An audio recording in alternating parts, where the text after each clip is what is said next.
It is Monday, November 10th. This is Jaguars Happy Hour. Jaguars Happy Hour is brought to you by Jet Home Loans. And now, a guy who thought the dryer was shrinking all of his clothes. Turns out it was his refrigerator. J.P. Shatrick. Welcome in. It is Jaguars Happy Hour, our first hour presented by Jet Home Loans. We got some things to get to today after Week 10, and our show is presented, and our coming up is presented by Deep Eddy Vodka, handcrafted with real fruit, proud partner of the Jacksonville Jaguars. Yes, a 19-point blown lead is the largest in franchise history, and the Jaguars allowed 26 unanswered points to the Houston Texans, who won 36-29. With all that, and we will get to all that, the Jaguars are still in the AFC playoff race as the 7th seed as it stands today. We'll keep it real about quarterback play for the Jaguars. Fan questions, and there were a ton of those, and they're still rolling in. In fact, we'll go around the National Football League. We've got a busy show ahead. CBS Sports senior writer Pete Prisco with us down in South Florida. Former Jags defensive end Austin Lane with me here in studio. And hi, Austin. Good afternoon. What's up, man? How you doing? Yeah, listen, I have a lot to get off my chest, a lot of emotion because I didn't get a chance to do it during the game. Made the mistake of watching the game with my girlfriend of like 3 months now, and it was her first football game ever. She grew up in Australia, didn't really understand the rules. So I had to make the decision of, well, do I just let her see the full-fledged Austin Lane and all my unhingedness in the fourth quarter, or do I just kind of play it cool and be like, yeah, it's football. Sometimes you win, sometimes you lose. And I went with the latter. Okay. So still in a relationship, but I felt like Jigsaw was going to come out in his little tricycle and say like, hey, do you want to play a game? Because the mental gymnastics that I had to go through from, well, do I let the expletives fly here on that fourth quarter collapse, or do I just keep it cool? Because she has the perceived notion of who I am now. Didn't want to show her the real Jags fan, Austin. Well, not yet. Maybe tonight's the night for that, Austin. Pete, how are you? Well, so he's a fraud then. He was a fraud. Or maybe she's listening tonight. Pete, she'll find you know out. how it is, man. When you're those fresh relationships where you kind of got to turn it on a little more, right? Got to turn on that charm. Yeah. You know what I say to that? What's up, you, Austin? Don't hide it. Be you. You're good enough. You're smart enough. All right. People like you. It's fine. Here come the F-bomb. Sounds good, yeah. Well, not on this show. Not in this show, yeah. But no, not here. Don't do that to us. Yeah. Look, I watched that game yesterday, and I could feel it coming. You could sense it was coming, and look, it's just a great 100% choke job. That's what it is. You want to describe it any other way? Go ahead, but it's a choke job. I mean, you lead 19, should have been 20, by the way. We'll get into that too, but should have been 20. You lead by 19, and you lose to Davis Mills. Are you kidding me?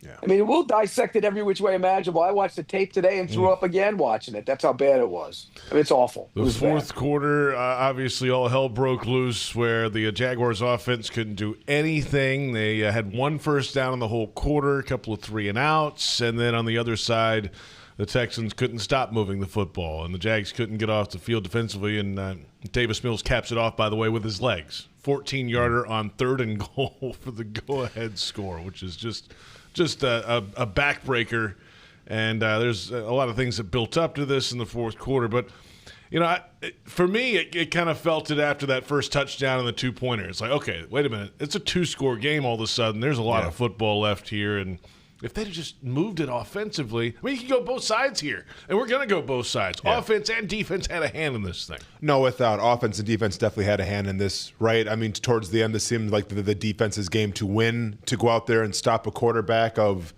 Davis Mills, which doesn't really strike fear, I feel like, in anybody. But the way I look at it like this, because there's so much finger pointing to go around.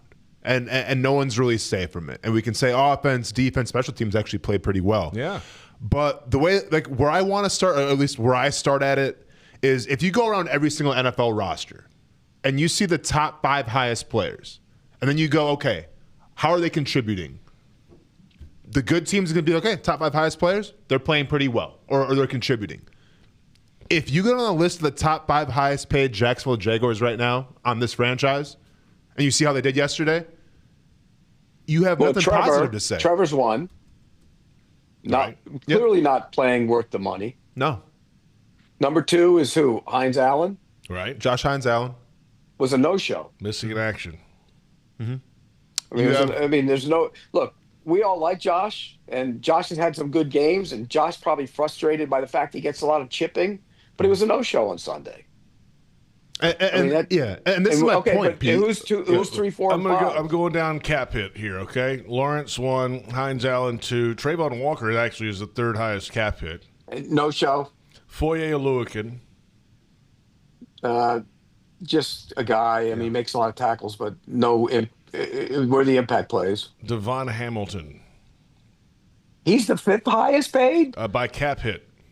He actually, by the way, plays he's playing the run pretty well. He's actually one of the few guys that's actually played okay. And then you got Armstead's up there, right? You got De'Ami Brown, then you got Armstead, then you got Walker Little, by the way. Yeah. Who is abysmal with a capital A. Mm-hmm. I mean, and one thing, though, Morris, the tight end, gave up 1 sack to Danielle Hunter. It wasn't on Walker Little. That's true, yeah. And Anton Harrison gave up 1 sack to Danielle Hunter. So they weren't all on him, but he's not good either. That means there were 2 more for Walker, though. So what's that? That means there were 2 more left for Walker Little. Yeah. Well, and he wasn't good. He's not good. I mean, he isn't. The offensive line and the defensive line were whipped. Both of them. Whipped. And you can't win that way. You know, it's funny when you look at this team and you say, I've been around that organization for a long time. I covered the teams at the beginning. In 95 and 96, when they went on a little run at the end and made the postseason, and you said, okay, is it real? Is it accident? What is it? But they had building blocks. They had Baselli at left tackle. They had Leon at right tackle. You had, the quarterback you could count on. You had Jimmy and Keenan, and you had, on the other side of the ball, you had Brackens and Hardy, and you had building blocks. Where are the building blocks on this team right now? If I asked you right now, who are the guys you can count on with 100% certainty to be building blocks for the future? Well, and Pete, this is my point, right? Because those highest paid guys on this roster should be those building blocks. Mm-hmm. Like to me, it goes hand in hand, right? So if we're having the conversation right now of, okay, Trevor Lawrence, not his best game yesterday. Josh Hines Allen didn't really show up. And by the way, against the Houston offensive line, that was makeshift. It stinks. That was makeshift. Rookie left tackle, 2 backups on the other side. With a backup quarterback. Yeah. Well, and the backup went out, and they brought another backup in at right guard. So, like, if this is where you got to start from, right? Like, listen, you can go top to bottom and say, okay, this guy. No, you got to start with the top of who's making the most money and what it's coming down to. And right now, with that list that you said, JP, I don't think anyone's really playing above themselves. Well, I know the number 1 guy is not going to go anywhere for a while, the quarterback. Mm-hmm. Well, you could get rid of him in a couple of years. Not next year, but the year after. And technically, I think if you wanted to, you could trade him now. I think he has a no-trade clause in that contract, though. I think. And you could trade him now, and a lot of the option bonus money would be off the books for going forward, and you would have to pay that. So it would take. But if you could never get rid of him. Just get rid of him. That couldn't happen. Because there's so much, there'd be $120 million or $118 million of acceleration. They couldn't do that. See, and this and by the way, nor would you. What are you playing with if you get rid of them? Right. This will be a conversation for keeping it real in the second hour about the quarterback play and how they might need to approach this. But more than anything, the quarterback play wasn't good, but more than anything, the lines got beat up. Well, the defense for the Texans, let's give them credit. They are the number 1 defense in the league. They're for great. a reason. It's a great defense. Right. Yeah. But Little was bad. Van Lanen struggled in his start. The center was okay. The right guard was okay. He wasn't as bad as he's been, and then he went out. And then the right tackle got hurt. And they bring Udoka in and those big tight end formation. He's awful right now.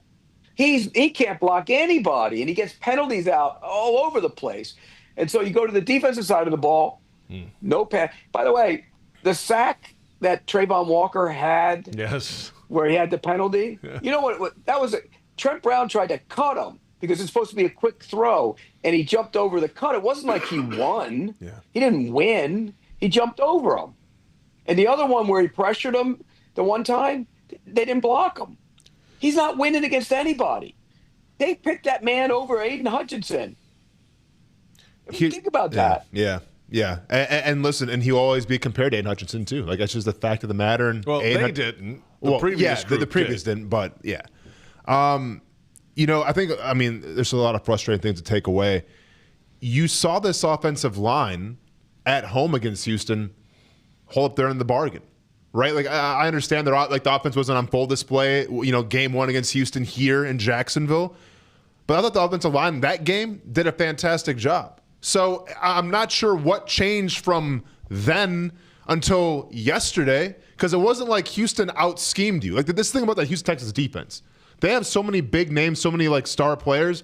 They don't have to blitz you. They don't have to throw these crazy schemes and variations at you. They just rush forward and get home. Mm-hmm.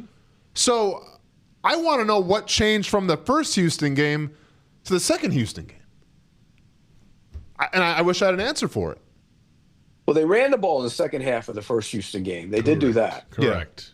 Yeah. So they got put, and I think they showed signs of running the ball on Sunday, and then they kind of got away from it. They didn't run it. Mm-hmm. I mean, I would have run it more. Try and use the clock. When you got a 19-point lead, you got to run the ball more. I mean, it's almost, I don't want to say run it 3 times and just kill a minute and 40, but like, I almost would have run it a few more. You can't put this one on the offense. When you got a 19-point lead, and you got not to mention the game-winning drive, you got that guy pinned in at the 7. You got to stop them and get off the field and win the game. That's on the defense. You give up those 19. No, it's not like the offense scored a boatload of points, but you scored 29. Against whatever way you got them, you're supposed to win. Well, your special teams helped out too with 29. It wasn't just the offense putting up 29 points. Like special teams had a lot to do with that as well. And the defense has to win the game. No, and I agree with you. But this is where complementary football comes into play. Yes, this is on the defense, hands down, without a doubt. But and this is the former player speaking now, if I'm on defense and I'm watching the offense in the second half, especially in that fourth quarter, go 3 and out, 3 and out, 3 and out, I'm going to feel a certain type of way about it. I'm already exhausted as it is, and you guys can't, sustain a drive. Like that's what complementary football is. And we didn't see complementary football from that offense in that fourth quarter. And it put the defense behind the 8 ball. Like we can sit here and say that, in terms of what you have in the roster, what you have in the defense right now, injuries and all this stuff. Yeah, maybe they don't have the best names. Maybe you aren't the most confident in the secondary. But it does not help things when guys are exhausted because your offense is going 3 and out, 3 and out, 3 and out either. No, but Austin, if I told you as a defensive player, you're going to have Davis Mills 98 yards away from going to win the game in the closing minutes, would you take it? I would have said, how do we get this close in the first place? What do you mean he's going to try to have a game-winning drive? Like, how do we get there? Because they drove down again earlier in the thing. They had when he hit Schultz in the back of the end zone, he had a month to stand in the pocket. Well, I mean, it was just there's that, and then there's a scramble for me. Like that play. That can't happen. That scramble for I think was 15 yards. Third and goal from the 14. Third and long. And watching it today, they get Josh Hines Allen gets caught inside, so he goes out, or he went inside of him. He went up the field. He went inside of him, and then when he went up the field, what was Devin Lloyd doing?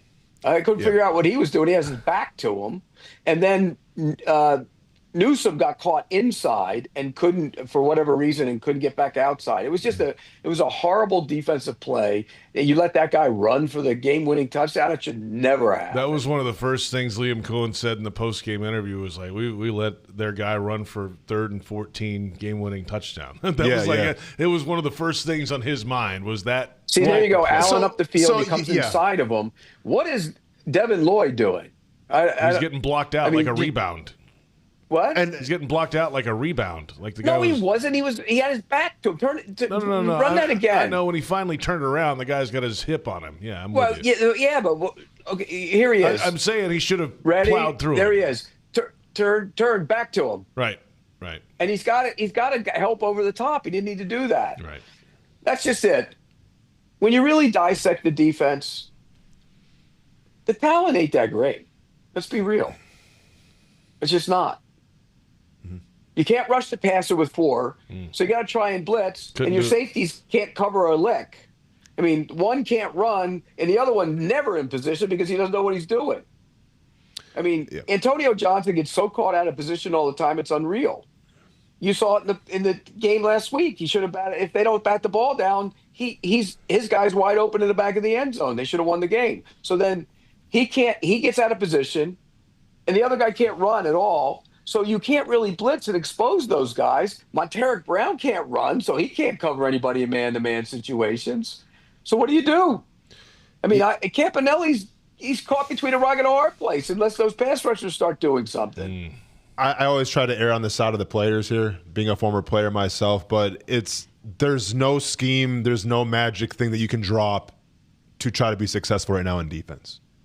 You simply cannot. And, you know, I think a lot of it, and I talked about this in the preseason, we talked about it during, you know, week 1, week 2, interior defensive line is an issue. And I get right now your quarterback, your leading quarterback sacker is Eric Armstead and everything, but interior defensive line right now is an issue. And it was something that wasn't addressed in free agency. You traded for Colin Saunders, and we haven't really seen a lot of him. We haven't seen a lot of Austin Johnson. And, you know, reports are saying that Quinnen Williams was maybe on the table for the Jaguars to get him, but he goes to Dallas.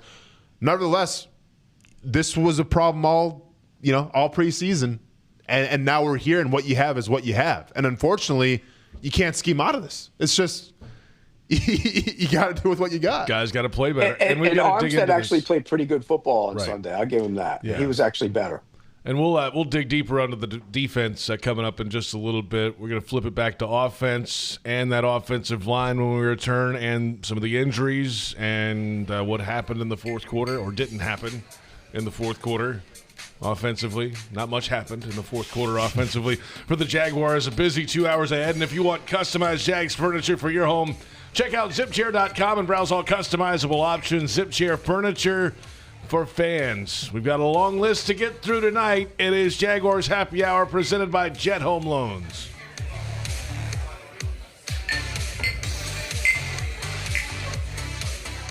Jacksonville's own Dreamfinders Homes, the official home builder of the Jaguars, just scored big, winning 2025 National Builder of the Year. And right now, Dreamfinders is running its best game plan yet, offering winning interest rate incentives and move-in ready homes available today. With 20-plus communities right here in Jacksonville and over 40 across Florida, from Jacksonville to Orlando to Tampa, Dreamfinders Homes is everywhere you want to be. Visit dreamfindershomes.com and move into your dream home today. To everyone who craves a fresh meal made just for you, let our team member Jacob share what's special about Culver's. In Wisconsin, our food comes from the heart, and taking the time to handcraft your meal with care is how we've always done it at Culver's. It's why your Butterburger doesn't touch the grill until after you order. Come to Culver's and let us serve you a Butterburger, made special just for you. From Wisconsin with love, welcome to Delicious.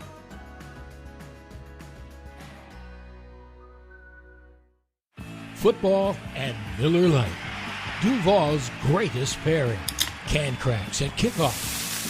Tailgates going well past postgame. Sunday night overtimes. Followed by Monday morning pride. Knocking on bar tops for luck. Kicking back on any given Sunday. You never forget the way some things taste. Jags football tastes like Miller time. Celebrate responsibly. 2023 Miller Brewing Company, Milwaukee, Wisconsin. When it's your money, your business, or your home, you deserve a partner who sees and hears you. A partner who is by your side every step of the way. That's Ameris Bank. It's a commitment we're proud to make, and one we back up by providing financial solutions to empower you. Because at the end of the day, we are dedicated advocates for you. Visit your local branch or learn more at amerisbank.com. Ameris Bank, fiercely yours. Member FDIC, equal housing lender, all loans subject to credit approval. Frank Frangie here. When you want barbecue in Jacksonville, you want Bono's Pit Barbecue. You can find Bono's locations all around town and on game day at Everbank Stadium, because Bono's is the official barbecue of the Jacksonville Jaguars. Over 70 years of authentic Southern Pit Barbecue. We are the local barbecue joint in BBQval for generations of people in Jacksonville. Go to bonosbarbq.com to learn more or call 904-880-8310 today. And remember, if you don't see a pit, it ain't legit. Johnstone Supply Wholesale provides HVAC contractors with Amana air conditioners, heat pumps, and furnaces homeowners trust. Built to be reliable, quiet, and energy efficient to provide indoor heating and cooling comfort year-round. Don't settle for less. Trust the experts. To find the right system for your home, locate an Amana Advantage specialist near you at johnstoneamana.com. That's johnstoneamana.com.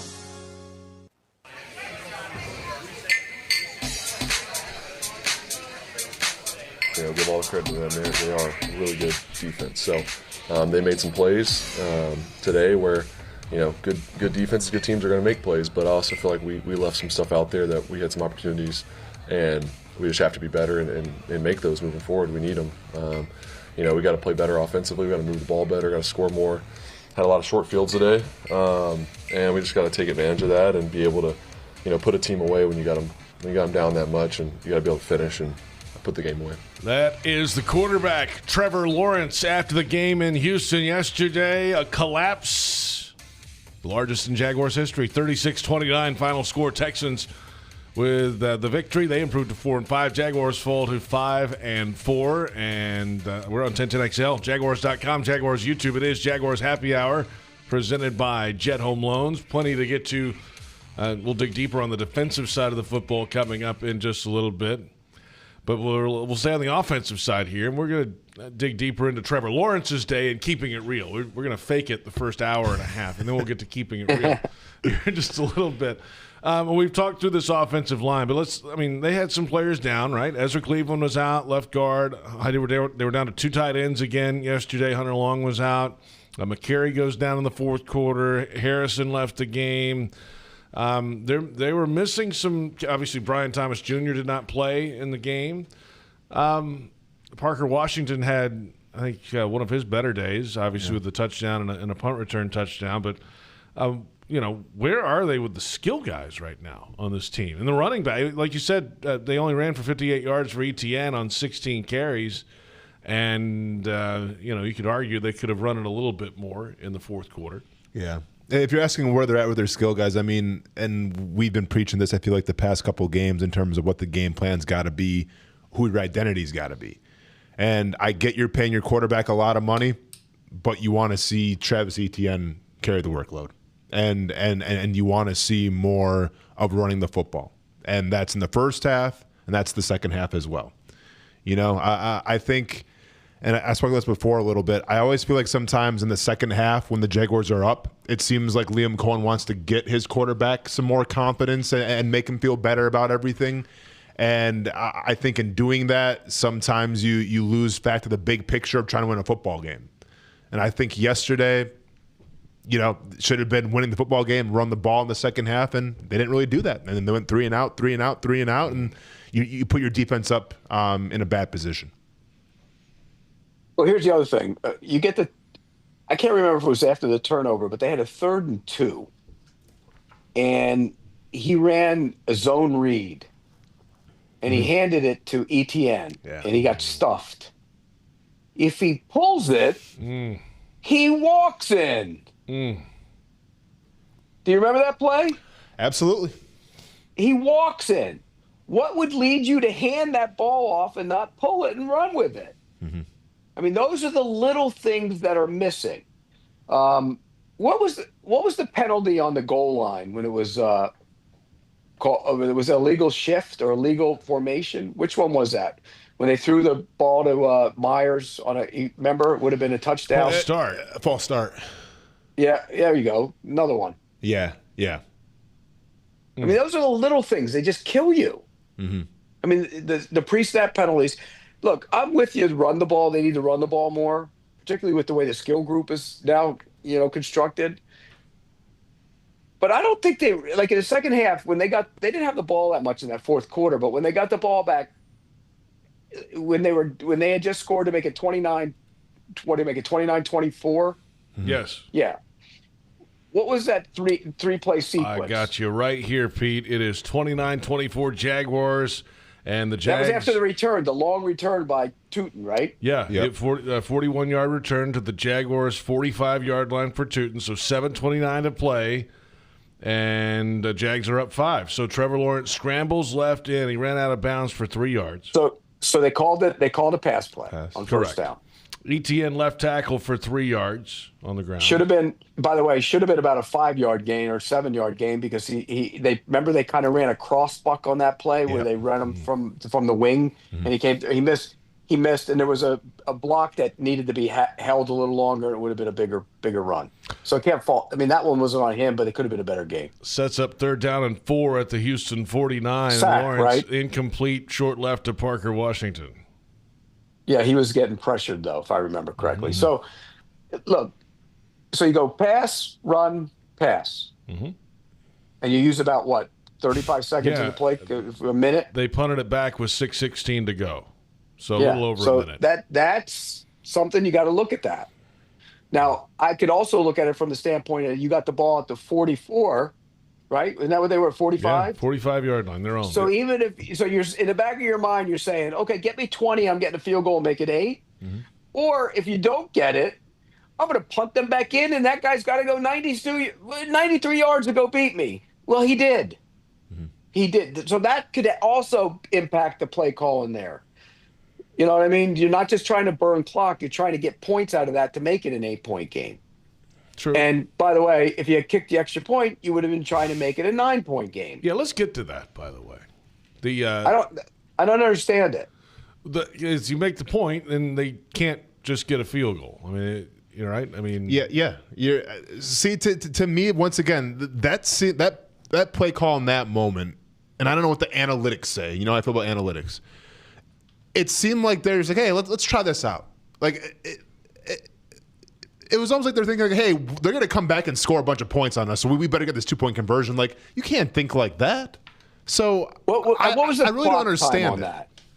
Let me go find it again. Hang on. It's the third quarter. Yeah, I'm looking at it. Yeah. Let's see. Yeah, they made it 23. Oh, that was the field goal. Oh, here it is. No, 29. Yeah, so it was 1:37 to go in the third. Okay, so you're sitting there thinking. See, here's why I have a problem with it. 21 points. You want to get it to 21, so the best case scenario is they tie if they get 3 touchdowns. See, the way I look at it that way, if you kick your extra point, you still have the momentum. By not getting the 2-point play, you kind of flipped it a little, gave them some life. That one made no sense to me. And I don't know what the analytics say either. Pete, what do the analytics say about Davis Mills going to lead them to a fourth quarter comeback? Right. Down by 19. Like, what do the analytics say about the Jaguars in franchise history have never lost a 19-point lead. So what would you have done? You would have kicked too, right? I'd have kicked it, absolutely. Yeah, you kick it. Get your point. Make it 20. Yes. Make it 20. And if they had that point, then you go get a field goal and the game's over because it'd be 9. Yeah. So, I mean, you got to always spin it forward a little bit. I didn't understand that one at all. At all. But the bottom line is they didn't burn clock. Even having done that, you're still supposed to stop Davis Mills. Yeah. You're still supposed to. The third down play where they hit the cross to Schultz. From their own 7. And they blitzed. Yeah. That was a blitz. And they got man-to-man across the field. They beat a Luakon. And that was a blitz right there. Yeah. Nobody got home. Well, we're going to dig into the defense again when we come back and figure it out. That's what we're gonna do. And one quick thing, the interception, if he hits Trammell in front of him, he runs for about 25 yards, by the way. It's a bad throw. It's a great play by Stingley. Huge play, yeah. But a bad throw. All right, we'll get back onto the offensive side at hour number 2 and take a deeper look at the quarterback play. When we return, we'll dig deeper into the defense as well. And an awful fourth quarter for the Jacksonville Jaguars, resulting in a loss. Maybe it'll get better next week when the LA Chargers come to town Sunday, November 16th, the annual Salute to Service game. And join us as we honor and celebrate the brave men and women of our military all game long. Get your seats now at jaguars.com/tickets or call 904-633-2000. On 1010XL AM, Jaguars.com, and Jaguars YouTube, this is Jaguars Happy Hour presented by Jet Home Loans.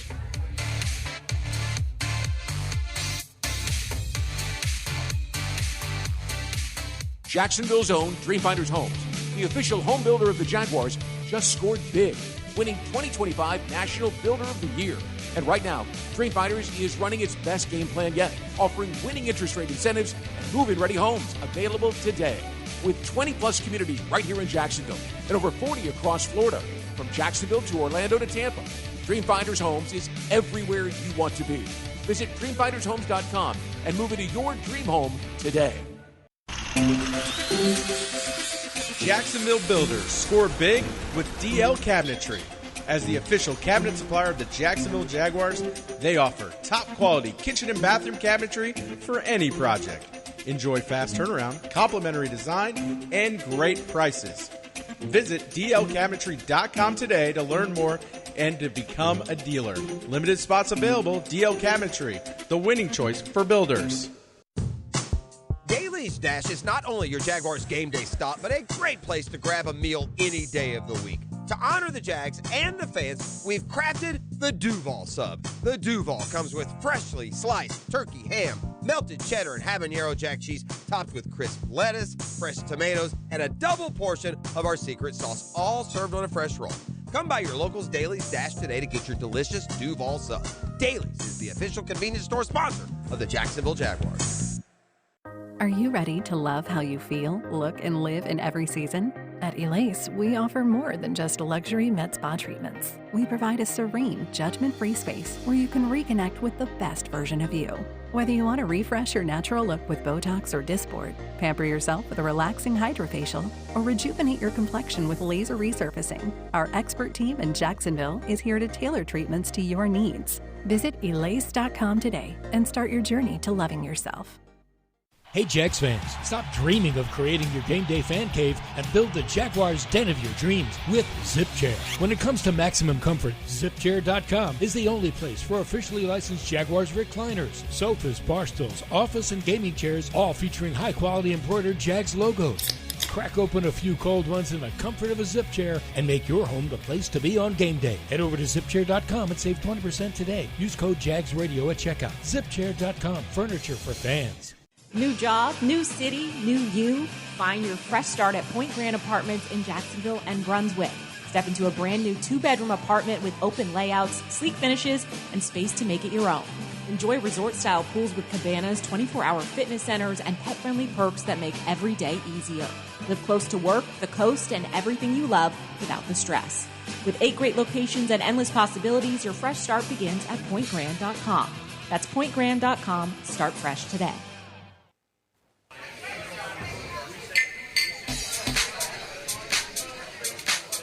The whole message was to squeeze the life out of these guys in the second half and go take it. And it's been a frustration for a while now, obviously. The combination of lack of getting to the quarterback, and when we do, finishing it. But it definitely needs to continue to get evaluated and see who can help us do those things too. That is the head coach after the game yesterday. We heard again from Liam Cohen today. We'll hear some of those comments coming up a little later on Jaguars Happy Hour, presented by Jet Home Loans on this Monday after the Week 10 collapse. Jaguars fall in Houston. 36-29 the final score after carrying a 19-point lead into the fourth quarter. The Jaguars collapse, 26 unanswered points for the Houston Texans, and the aftermath today, and the defense under the microscope again here on Jaguars Happy Hour. JP Shadrick, Austin Lane here in Jacksonville in the Hyundai Studios, and Pete Briscoe, CBS Sports senior writer down in South Florida. 2 sacks yesterday, one from Antonio Johnson, one from Eric Armstead, but not much when it mattered late in those passing situations when they're down by 3 scores and trying to climb back into a game with the backup quarterback and backup offensive lineman. So, what else can they do on the defensive line? Do you start sitting guys down and giving some younger guys a chance? Strigo, BJ Green, that's all that's left, right? I mean, go ahead. Yeah. Pete. No, I was going to say Strigo plays hard and he's tough. Like when the puller comes down, he'll blast the puller. I mean, he's that kind of player, but what are you going to get from him as a pass rusher? That's not what he is. Mm-hmm. You see any twitchiness from him? I mean, do you see any twitchiness from Green?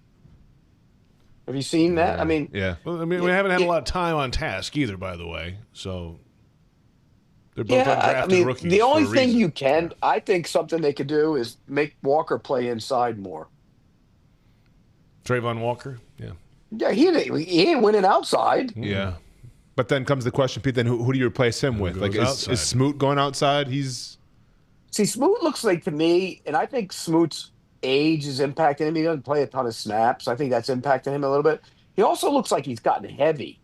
When you watch the tape, at times if you don't see the number, you go, oh, is that Saunders or is that Smoot? Oh, come on. Give me a break. That's aggressive. I mean, he's gotten – look at him. Have you haven't noticed he's bigger than he's been? I mean, yeah. Yeah, he does appear a little bit bigger. I mean, if the question, though, is like what can you do, JP, to try to put a Band-Aid on this, I guess. I mean, first you have to look at it and say, okay, well, you can't get home with 4. Like, it's simply not going to happen. And unless you're playing a very porous offensive line, which I thought the Texans were. So, I don't know. Give me a worse offensive line than the Texans were yesterday. I don't know if you're going to face it. We'll see. But unless you face that, you have to blitz. You have to send the house. But I think you can go about it in certain ways. I think when this defense was playing at its highest level was when they brought everybody in the box, and then they would drop guys out. You didn't know who was going to rush. Right, I think they've kind of gone away from that a little bit. I think they simplified things a little more just because with the players that you have, right? Like you've lost some starters in the back end, so you can't probably do your full playbook what you want to do. And there's some defenses that specialize, the Houston Texans, in just running their base defense because they have the skill positions to do that. The Jaguars don't have that. So you have to disguise things. You have to, give a certain look and then do something completely opposite of that. And I'm not sure if the players can handle that right now, but you got to at least try to because it's not working with what you have. Yeah, Liam Cohen today said that status quo is not an option in this area. So something's going to happen, whether it's scheme or having different guys up or down or whatever. I look, you got to change what you do. I'm with Austin. Go after them. If you get beat, you get beat. I mean, and they're going to get beat because the 2 safeties can't run. Yeah. I mean, what I'm not going to say Antonio Johnson can run. He just gets caught out of position all the time. Wingard can't run, and so that's a problem. Monteric Brown can't run, so you're not fast, and that's where you have issues when you try and do all the things that Look, everybody would like to be able to go attack the quarterback and blitz the hell out of them. The problem is you have people that hold up on the back end, and they don't. They're tied for 30th in the league with 1.3 sacks per game. Yeah, that's not good. Yeah. How many sacks do the expensive edge rushers have? Let's see. I'm going to look around the NFL right now. The top sack guys. Myles Garrett has 11 sacks right now. No, I'm talking about on this team. How many does Trayvon Walker and Josh Hines Allen have? It's not much. It's 4.5 for Armstead, 2 for Hines Allen, 2 for Walker. So you have 4 sacks in 9 games from your edge rushers. Yeah, think about this. Myles Garrett has 11 sacks. The Jags have 12 as a team. And here's the other thing. Baselli predicted last year that those 2 guys would have 25, remember? And he got it right. They ain't getting 25 this year under his watch. Maybe he wants to go back in that seat. They're not getting 25 this year. Wow. Well, go ahead, Pete. Well, they're not. I mean, they're not. Which one? Who on that team do you have to come to the line of scrimmage and go, that's it, he's him? And look, I think Josh Hines Allen is a really good football player and a good pass rusher. But twitchy is not what he is. He's he would be great if he had somebody. He'd be great if he had somebody on the other side that could give them. For example, imagine how good he'd be if Hutchinson was on the other side from him. Yeah. I think that they're in complete desperation mode in terms of getting their quarterback because there's kind of a couple unwritten rules as a defensive lineman. When the ball's like on the 7 or inside the 7-yard line and your opponent's going in the red zone and everything, they're going in to score, you don't run games when you're that close to the goal line because everything comes out quicker, right? And games take time to develop. If you go back and watch yesterday, watch how many times guys were trying to set picks and run games, whether exits, Texas, when the ball's like on the 2-yard, like you can't do that. And then they were trying to do that just because they feel like they can't get home. Watch what Houston was doing yesterday, where if they couldn't get home, what are they doing? They're getting their hands up. They're trying to deflect the ball down. Like it's basic principles of a defense that you're not really seeing with this team right now. And once again, go ahead.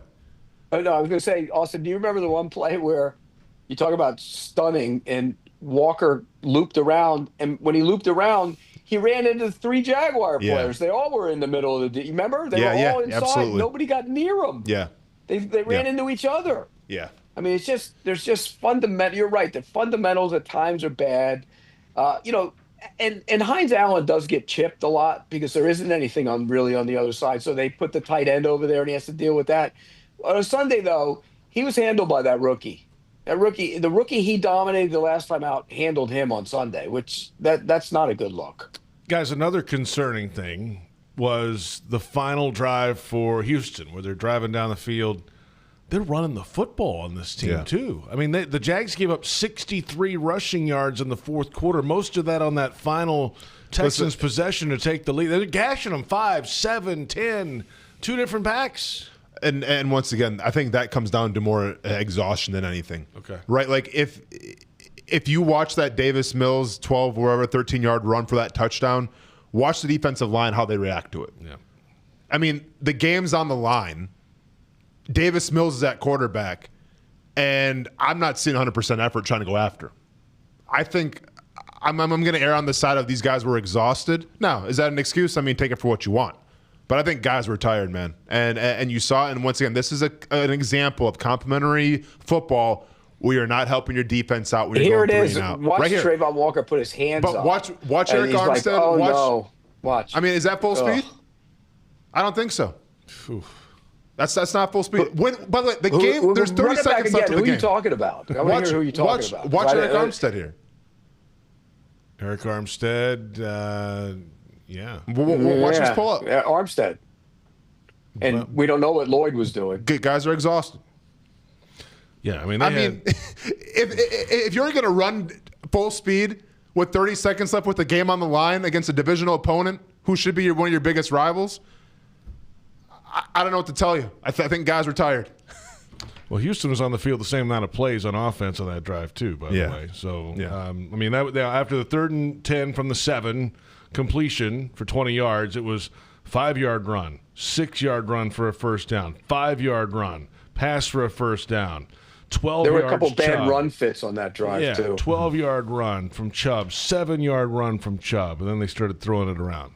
So, there we go. Yeah, and then they once they started throwing it around, nobody blew on them. They weren't near them. Right. They didn't get near them. They didn't get near them. Right. I mean, he stood back there all day. Well, it's not. Look, it's lack of talent combined with that talent prevents you from doing things you need to do. Did the takeaways early in the season mask a lot of these issues? I mean, I think without a doubt, because even when you had the takeaways, and listen, take nothing away from the takeaways, pun intended, but like when you talk about like, you know, the Lloyd interception against Patrick Mahomes, like that was a good play on Lloyd, right? Like he watched Patrick Mahomes' eyes, he went to the ball, caught it, 99-yard whatever, interception for a touchdown. Like that's a great play, but like that can mask sometimes the lack of pass rush. Right, and I think that's kind of the story all year. Like when they were winning and when your defense is creating turnovers, well, were a lot of the turnovers created because the defensive line was getting home, or were they more of just kind of bad passes and the safety maybe being in the right spot at the right time? They might have rushed the execution of the throw a little bit. Yeah, you know, well, not much though. Not much. I mean, the ball's fluttering up there sometimes. I don't know. Hey, I think one guy on defense who did play well, Jarian Jones played well. Mm-hmm. Yeah, interception. And not just the interception. He made a couple tackles behind the line. He was aggressive. He made some good plays. Again, was that PI? It's funny. You go to the offensive and defensive side of the ball, and you say, who was the best offensive player? Parker Washington. Parker, yeah. Who was the best defensive player? Jarian Jones. Jarian Jones wasn't even playing. And Parker Washington, you expect him to be the 3rd or 4th option. Parker Washington is a gamer. He's a gamer. And by the way, there was a play late in that game, maybe not late, but 3rd quarter, where he has Stingley in a one-on-one situation, and he beats him off the line, and the ball got batted down at the line of scrimmage, I think. He had him on the inside. And so when Parker Washington's the best player on your offense and Jarian Jones is the best player on your defense, that's a problem. And let's ask the question. Yeah. In terms of salary cap, where are they getting paid? Oof, they're down. Don't look it up, JP. Yeah. It's down the list. They're down the list. It's down way the list. Down. It's way down the list. Was that PI on Jarian, Pete? Yeah, I think he pulled his arm left down. arm. Yeah, that's what I thought. Yeah, they were hand jockeying and pushing off and stuff against each other a little bit. But if he hadn't held on, it wouldn't have been. But he held on, so it was. But he made plays. I give it. Yeah. And that should be encouraging because I think he lost his confidence a little bit. Yeah, and I like Jarian Jones just going back from last year when Trevor got that cheap hit and everything like that. Jones was the first guy to go after everybody. Yeah. And then Doug Peterson obviously lambasted him and said we don't do that here, which I completely disagreed with. I disagree with too. That's a guy that you want on the field, I feel like, and in your locker room. So he should have scored. He should have scored. By the way, should have been a pick six. Yeah, for sure. But real quick, in terms of that penalty, though, it's funny because when I watched it full speed, I'm like, yeah, that's a penalty. When they slowed it down a little more and it's the hand fighting, then it's like, okay, that was kind of ticky-tack. But watching it in real time, I thought for sure they're going to throw the flag. It was ticky-tack. No question. It was ticky-tack. But he did kind of hold the arm so he couldn't get it up. So it was actually if his name was Sauce Gardner or Patrick Surtain or Derek Stingley, he gets away with that. Yeah, maybe so. Let's come back in a moment. We'll take a look at special teams. Some big plays there for this Jaguars team yesterday in a losing effort, though, unfortunately. And from the backyard to the beaches, the Ford F-150 with available Pro Power on board gives you the power of a mobile generator. Ford, proud partner of the Jacksonville Jaguars. See your local Ford dealer today. Coming up in the second hour, just a little bit, we'll have the fan questions. We'll keep it real about the quarterback. We'll go around the National Football League. All ahead. This is Jaguars Happy Hour presented by Jet Home Loans.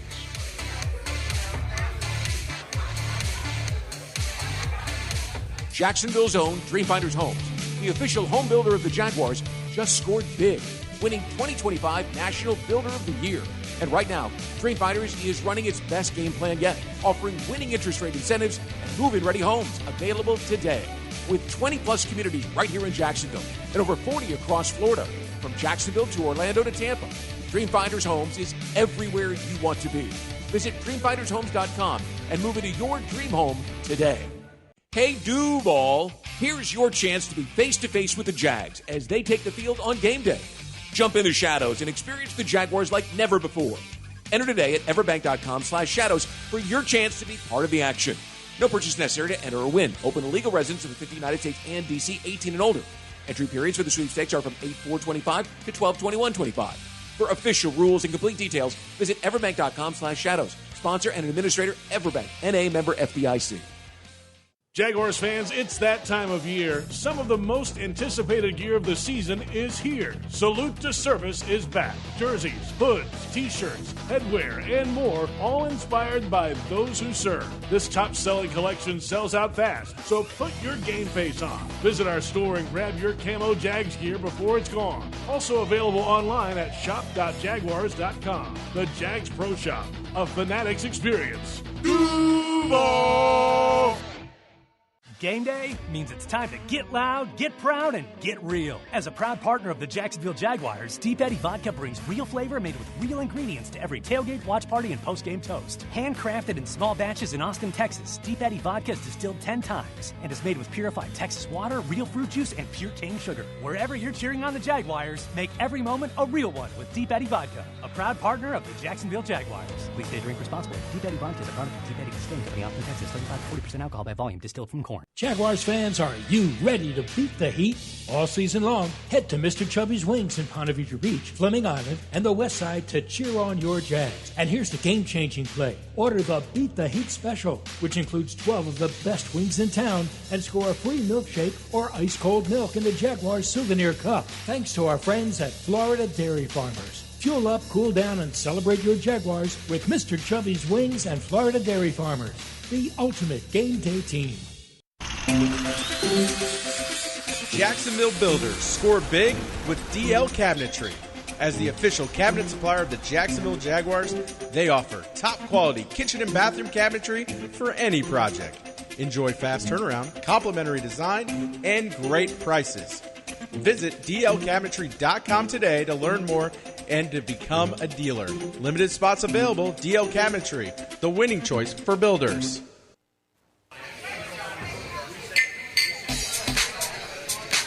The very first punt return, I was upset that I got tackled because that was supposed to be a big one too. So we got another opportunity. I caught it. I just saw a whole bunch of guys, and I was like, let's make a miss. Let's make them all miss. And got up to the punter, and it was cool to make a play, but like we fell short, but we're going to come back and respond. Parker Washington, a 72-yard punt return touchdown in the game yesterday, opened up a 3-score advantage, 17-0 at that point. Jaguars later led by 19 going into the fourth quarter and lost the game. 36-29 the final score. Welcome back. It is Jaguars Happy Hour, presented by Jet Home Loans. J.P. Shadrick, Austin Lane, Pete Prisco, final moments of this opening hour of the program. And let's end on the bright spot in this first hour with Parker Washington. Yes, he had the great toe-tapping catch for a touchdown earlier in the game, which was fantastic on the back line. And then his third career punt return score later, 72 yards. All three in his career are on deep punts that drive him backwards. And all of a sudden he's got 15 yards or so of space. And this one was like a hesitation. Let me see what opens. And then boom, he's gone. And he knew it at about the 45-yard line that the only guy left was the punter. And this was a fantastic return for Parker. I thought this was the game right here, honestly. Right? Like when we saw this in terms of momentum and everything, and you want to talk about burying your opponent, I get it was just in the second quarter, just starting it out, but I thought this was the nail in the coffin right here in the second quarter. Like unreal. And obviously they come back and the Jaguars lose, but I kind of felt bad for Parker in that interview because, and I've been there, Roy, you had the game of your life, right? Like they can't tell you anything. And you got to keep it reserved because even though you did your part, your team didn't, and it might have been the worst loss, in franchise history. Let's not forget he had one call back too. Yeah, that's right. Earlier this year. Yeah, he's on his way to the Pro Bowl. I mean, he's the Pro Bowl returner right now, punt returner. So, look, the kid, like I said earlier, you give me guys like him, and I'm going to win football games. He plays hard. You can tell he loves it. You can tell he lives it. And he competes every single play. I mean, like this catch was amazing. Yeah. I mean, I watched that play on the 22, and I'm trying to figure out, should it even have been thrown there? Where was the other option? Well, he could have checked it down. He had the back. What you got to do is the corner sunk. So you got to make the corner make a decision between. If you look at it, I think you can see it when you show the overhead one. Yeah. But he could have. Look, you'll see. See, watch the corner. See how you got 17 there. Oh yeah. You got to make him. You got to make him hold him a little bit. And if he doesn't, then you throw it to that guy. If he does, then you throw to him. I think that was the decision on that play. Well, go ahead, Pete. Great play. It was a great play. I mean, the kid made a great play. Watching this game back too. Was the game plan to try to pick on Stingley Jr.? Because last time I checked, I feel like he's one of the best corners in the league. And for whatever reason, they kept trying to put him to the test, and I didn't understand why. The other guy's pretty good. Lassiter's pretty good, but he and Stingley. And you know what, though? As much as we think that why'd you keep going at him, they got him. I mean, Trammell had him on that throw, and then I told you there were plays where Parker Washington beat him with some quick. There's a play where Parker Washington puts his move on him, and you look at it and you go, the footwork was incredible, and he left Stingley standing there, and if he was able to throw the ball into the middle of the field, it was going to be a touchdown. So, or maybe not a touchdown, but a big play. But yeah, look, he's a gamer. Kudos to him.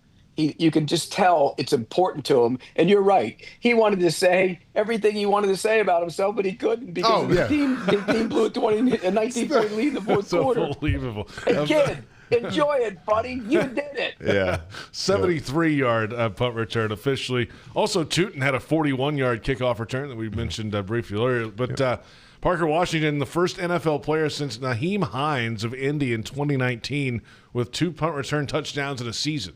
And the second Jags player in franchise history with a receiving touchdown and a punt return touchdown in the same game. And that was Keelan Cole back in 2020 at Green Bay. Wow. Okay. A game I don't remember during COVID. Yeah.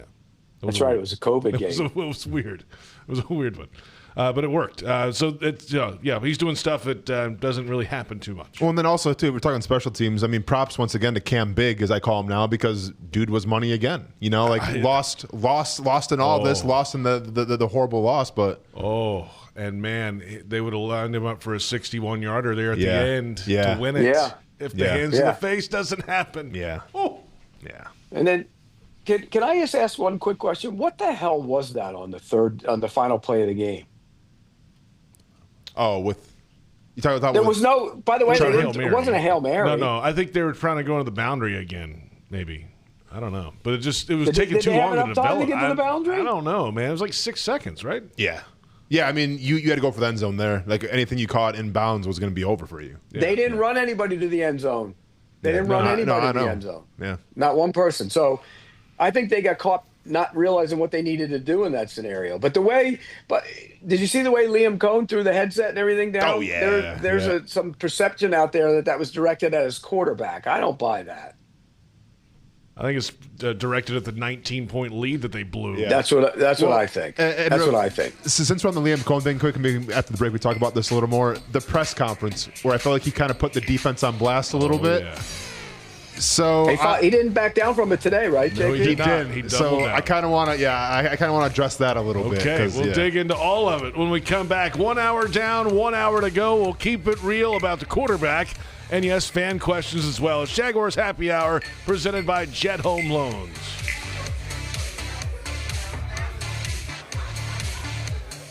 Jacksonville's own Dreamfinders Homes, the official home builder of the Jaguars, just scored big, winning 2025 National Builder of the Year. And right now, Dreamfinders is running its best game plan yet, offering winning interest rate incentives and move-in ready homes available today. With 20-plus communities right here in Jacksonville and over 40 across Florida, from Jacksonville to Orlando to Tampa, Dreamfinders Homes is everywhere you want to be. Visit dreamfindershomes.com and move into your dream home today. Game day means it's time to get loud, get proud, and get real. As a proud partner of the Jacksonville Jaguars, Deep Eddy Vodka brings real flavor made with real ingredients to every tailgate, watch party, and post-game toast. Handcrafted in small batches in Austin, Texas, Deep Eddy Vodka is distilled 10 times and is made with purified Texas water, real fruit juice, and pure cane sugar. Wherever you're cheering on the Jaguars, make every moment a real one with Deep Eddy Vodka, a proud partner of the Jacksonville Jaguars. Please stay drink responsibly. Deep Eddy Vodka is a product of Deep Eddy Distilling Company, Austin, Texas. 35 to 40% alcohol by volume, distilled from corn. It's game time, Jaguars fans.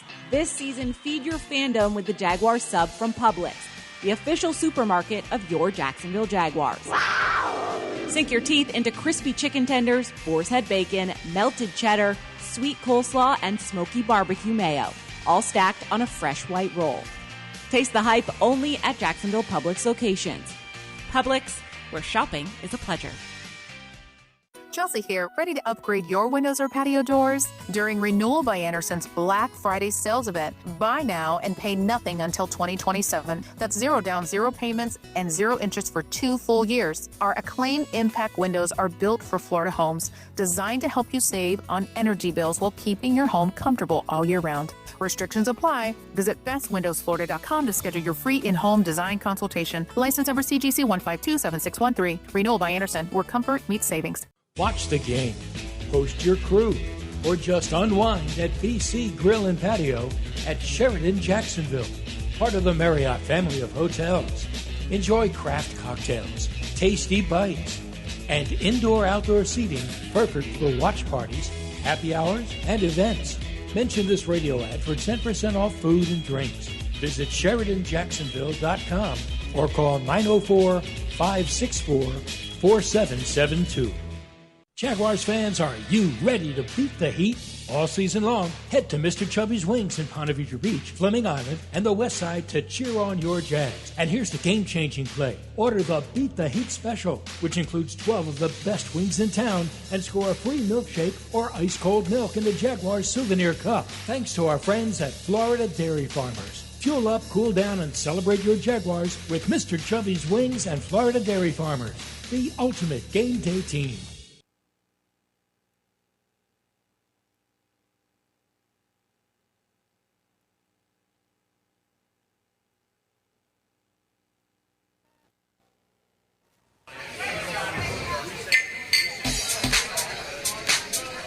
Yeah, look, we just talked about as a team that, this game can't beat us again. It can't beat us on Sunday at 1 p.m. because we're kicking off against the Chargers and have a very quality opponent coming into town.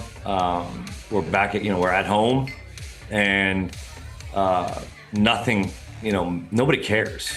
Nobody cares. It's just the next opportunity that we have to go try to get a W. I mean, that's the reality, is that we gave up a 19-point lead in the fourth quarter, essentially, and didn't get it done. Their back was against the wall, and they played like it.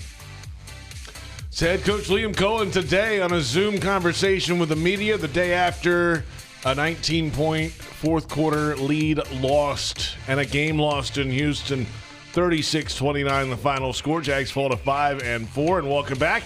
Second hour of Jaguars Happy Hour is presented by Mr. Chubby's Wings. Before the game, after the game, and during the game. We're on 1010 AM, Jaguars.com, Jaguars YouTube.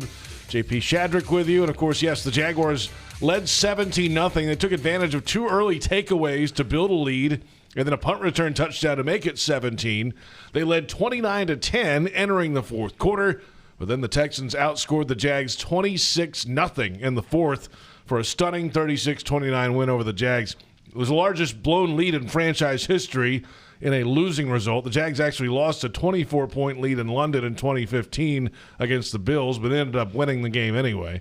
The defense couldn't get off the field against the backup O-line and backup quarterback, especially late in the game. The offense only one first down in the fourth quarter and 11 yards of offense.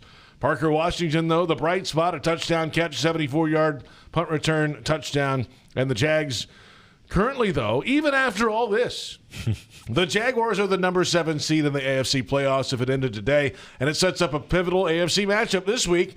The number 5 seed at the moment, the Chargers, come to town. They're chasing the Broncos in the AFC West, but a win over the Chargers for the Jags would go a long way towards getting back on track here and setting things up for the stretch run. Austin Lane with me here in the Hyundai Studios in Jacksonville. Pete Prisco down in South Florida. Plenty to dissect in this game, of course, and now moving ahead with 8 games to go in the regular season. How do you feel about that playoff graphic, Pete? That doesn't look like a playoff team that we saw yesterday. It's funny because last week they struggled with the Raiders, and you said, the Raiders aren't very good. That's not. And then the Raiders go to Denver and had a legitimate chance to win that game. Held them to 10, right? 10-7? Right. I mean, look, you look at the AFC, every team in that has flaws, every one of them. The Broncos are the 2 seed right now. That offense is awful. I mean, the Colts have played well, but there's still some concerns there. The Patriots haven't really – now, going to Tampa and winning on Sunday proves a lot about them. And by the way, they're going to end up with the number 1 seed in the AFC. Have you seen their schedule? Oh, my God. The next 3 weeks, it's Jets, Bengals, Giants before their bye. Yeah. They're going to have a 10-game winning streak. Wow. And so, lost to Las Vegas week 1. Lost to the Raiders week 1. And lost to the Steelers, too. Lost to the Steelers. I mean, that's another one. And so when you look at it, every team has flaws, but Jacksonville right now has a ton of flaws. What's good? Well, Pete, it's not even what's their identity? Like, I can go to Denver right now, and I can give you that team identity. Now, it may not be pretty. Bo Nix may not be playing his best football right now, but they have an identity. They play great defense. They can run the football, and every once in a while, Bo Nix will make a good throw. right? I can go to New England right now and say they're going to pound the rock. Drake May doesn't turn the ball over. Their offensive line can be a little porous sometimes, but like they have all the skills to win football games. I can go top and down on that list and give you each identity. And they stop the run. And they stop the run. Yeah, exactly. I go to Jacksonville and I say, I don't know. I guess they can run the football. That's about it. When they run the football. When they run the football. But that's the other part of that. What do they do well? What does that team do well? Return punts. Really well. Yes. Really well. Right. But what else? They don't rush they're one of the worst pass rushing teams in the league. Mm-hmm. The offensive line isn't great in run blocking or protecting. They have no skill. You know, Parker Washington's a nice player, but he shouldn't be your number one option. And, I mean, the quarterback's not playing very well. So what do? They don't cover very well. What do they do well? They're a top 10 run defense, but when it mattered yesterday, they weren't on the last drive. And I'm going to give Hamilton credit. Like I said earlier, I think he's actually played pretty good for them. Other than that, I think you're right. What do you hang your hat on right now? Yeah. Now, is it too late in this season to find things to hang your hat on? No. There's 8 games left. You have to find something, right? If you're a coach, if you're Liam Cohen, you got to find something. But this kind of goes back to what I teased going in the break a little bit, where, I feel like Liam Cohen's been pretty harsh on the defense. And now the media person in me loves this because he's telling it like it is. The defense lost him the game. I mean, we can all sit here and say that's the truth. You got an issue with that? But the player in me goes, okay, yes, if I'm on that defense, we lost the game. And you're already feeling, a certain type of way about it already. But then as a defender, I can go, okay, but what did the offense do to help us out? Right? And when you're an offensive-oriented coach, when you're the play caller, I feel like, and Pete, you know this, an NFL locker room is a delicate ecosystem. And it's even more delicate when you lose a football game. The last thing you want to do is just put somebody in a corner and say, this is kind of the reason why we lost. Even though it could be the truth, even though the fans, media people will be, yeah, he's not wrong. You got to be careful with how you come across to your players. This is why a lot of coaches in the NFL give you the boring answers, give you the vanilla answers, because they're protecting what they say from players. I don't think Liam Cohen cares about that. And we all celebrate him because of that. But you kind of have to teeter-totter that line and say, okay, if you want to put this all on the defense, just be careful because there's guys in there that you're paying a lot of money to that might take it the wrong way. So you don't think he's saying the same thing behind closed doors? Yes. I mean, I hope so. Yeah. So what's the problem? If he's saying it behind closed doors, what's the difference about saying it in the media? Because here's the thing. I don't know what he's saying behind closed doors. Right. I didn't get to see the video after the game when they lost. Correct. I see it when they win. I don't know what it's like when he loses. Here's the other part of the thing, though. Of all the other places, offensive line, wide receiver, defensive backfield, the 4 guys that were supposed to start the season on that defensive line are playing. Mm-hmm. True. And that's where I think the frustration comes from. Mm-hmm. You have a high-paid pass rusher who was a first-round pick in Hines Allen. Yep. You have a high-paid number 1 overall pass rusher in Trayvon Walker. Mm-hmm. You have Armstead, who makes a good chunk of change as a veteran interior player. And you have Hamilton, who was a 3rd-round pick. And we look now, he makes pretty good money. Second deal, So that's where I think the frustration comes in more than any. Mm-hmm. You don't have your skill people. There's no skill people. That impacts the quarterback. The offensive line had guys banged up in and out. And then Walker's been playing with a club, but the club is now his hand out of it now, and basically he can use it. And even when he didn't have a club before, he wasn't doing much. So I think that's where the frustration comes in. Okay. Sometimes players got to play, Austin. No, listen, I get players got to play, but like I said, it's a delicate ecosystem, especially after a loss like that. And hopefully, once again, JP, because I don't know what the message is behind the scenes. Because I don't get to see it. I get to see it when you win. I get to see everyone, giving praise. Oh, it sounds great and everything. That's fine. Yeah, you're winning football games. Put the cameras in there. Put out a good scenario. Fantastic. But when you're losing, I don't know what it looks like. All I have to judge off of is what I see on the field. And right now what I see on the field is an offense that doesn't know who they are. I see a defense that gives up way too many points. And a special teams that's pretty good. Like that's what I have to go off of. Because I don't get the access when you lose. This is the most important week of Liam Cohen's first year as a head coach. Because how they respond to this collapse and go into this Chargers game, and honestly, Pete, you know how talented the Chargers are. I mean, in Austin, I mean, it's a good team. They're competing for the AFC West. But if you can't rush the passer against that offensive line, then you got at home. Then you got major problems because they're banged up across the board. There's every incentive to go out and perform well this week and bounce back and have the right approach this week because this is two playoff teams right now in the standings. So. We'll see. Can Liam Cohen get him off the deck and get him back playing again? And this is going to, I think, speak a lot on coaching and getting his guys ready. Because I'm going to be honest, the whole narrative the entire week from every player in that locker room was, yeah, it's Houston, but we're not going to get bogged down with it's a rivalry. We're not going to get bogged down with the emotion of the game. Every player sounded like they're just treating it like another game. They took your quarterback out last year. Right. They took beat the hell out of this franchise for 15 years. Exactly. I don't know what more incentive you need to go. And I get maybe you're just trying to sound good in front of the microphone. Maybe it's different behind the scenes. Once again, I didn't see it behind the scenes, so maybe it is. But just going off of what I based off of in terms of every player interview was yeah, it's just another game. Well, no, it's not. It's against the Houston Texans who took out your quarterback last year, who didn't really apologize for it, who just kept on doing their thing. If you need any more incentive to play with fire, then go at them. Most important week for them and everything. Yeah. I would tend to agree with you guys. And maybe that's what this first salve was. Boom, send it out there. This is his first message to the team. I'm going to put it out there in public. Mm-hmm. You are on notice. Now, when I get in behind closed doors, I'll tell you the exact reason why I said it, because you are on notice. Yeah. And we're going to change the way we play on defense. We're going to get to the quarterback. Mm-hmm. They don't have their number one left tackle. As a result, they moved their number one right tackle to left tackle. Now they don't have the number two left tackle, and they have all kinds of issues protecting the quarterback. So you better get him on the ground. And if you don't, then we're going to start making changes where we put people in that lineup.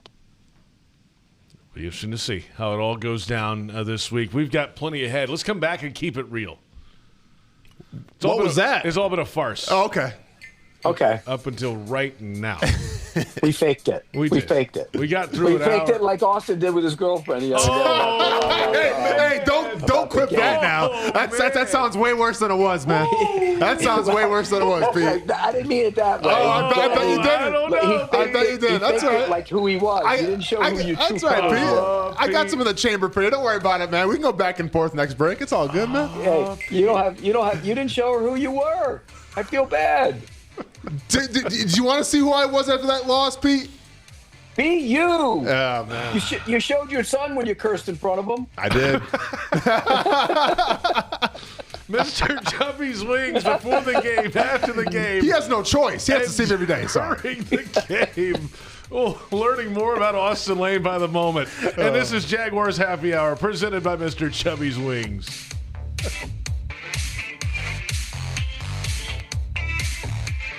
Mr. Chubby's Wings is a whole lot more than just wings. Craving the ultimate game day experience? Look no further. Swing by Mr. Chubby's and indulge in the biggest and best wings in town, all while soaking up the lively atmosphere with fellow sports fans. With plenty of game day specials and locations on the West Side, Fleming Island, Ponte Vedra Beach, and new this season, Everbank Stadium, they're here for all your game day needs. Mr. Chubby's Wings is a proud partner of the Jacksonville Jaguars. Mr. Chubby's Wings, before the game, after the game, and during the game.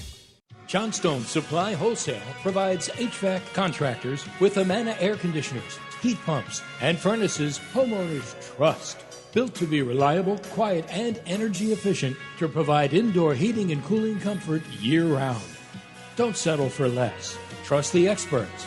To find the right system for your home, locate an Amana Advantage specialist near you at johnstoneamana.com. That's johnstoneamana.com. It's game on, Jaguars fans, no matter where you might be. From the backyard to the beaches, the Ford F-150 with available Pro Power on board gives you the power of a mobile generator. So as long as you've got a TV and a signal, you don't have to miss another game. Just one more reason why Ford F-Series has been the best-selling truck in America 48 straight years and counting. Ford, proud partner of the Jacksonville Jaguars. See your local Ford dealer today. Hey, I'm Logan Cook, punter for the Jacksonville Jaguars. Driving distracted or stolen is dangerous for you, and it's dangerous for everyone on the road around you. Ride with Do Not Disturb. That call, text, or social media message can wait. Choose your music before you turn on the ignition. Anytime your eyes are not on the road ahead, you're distracted, so pay attention.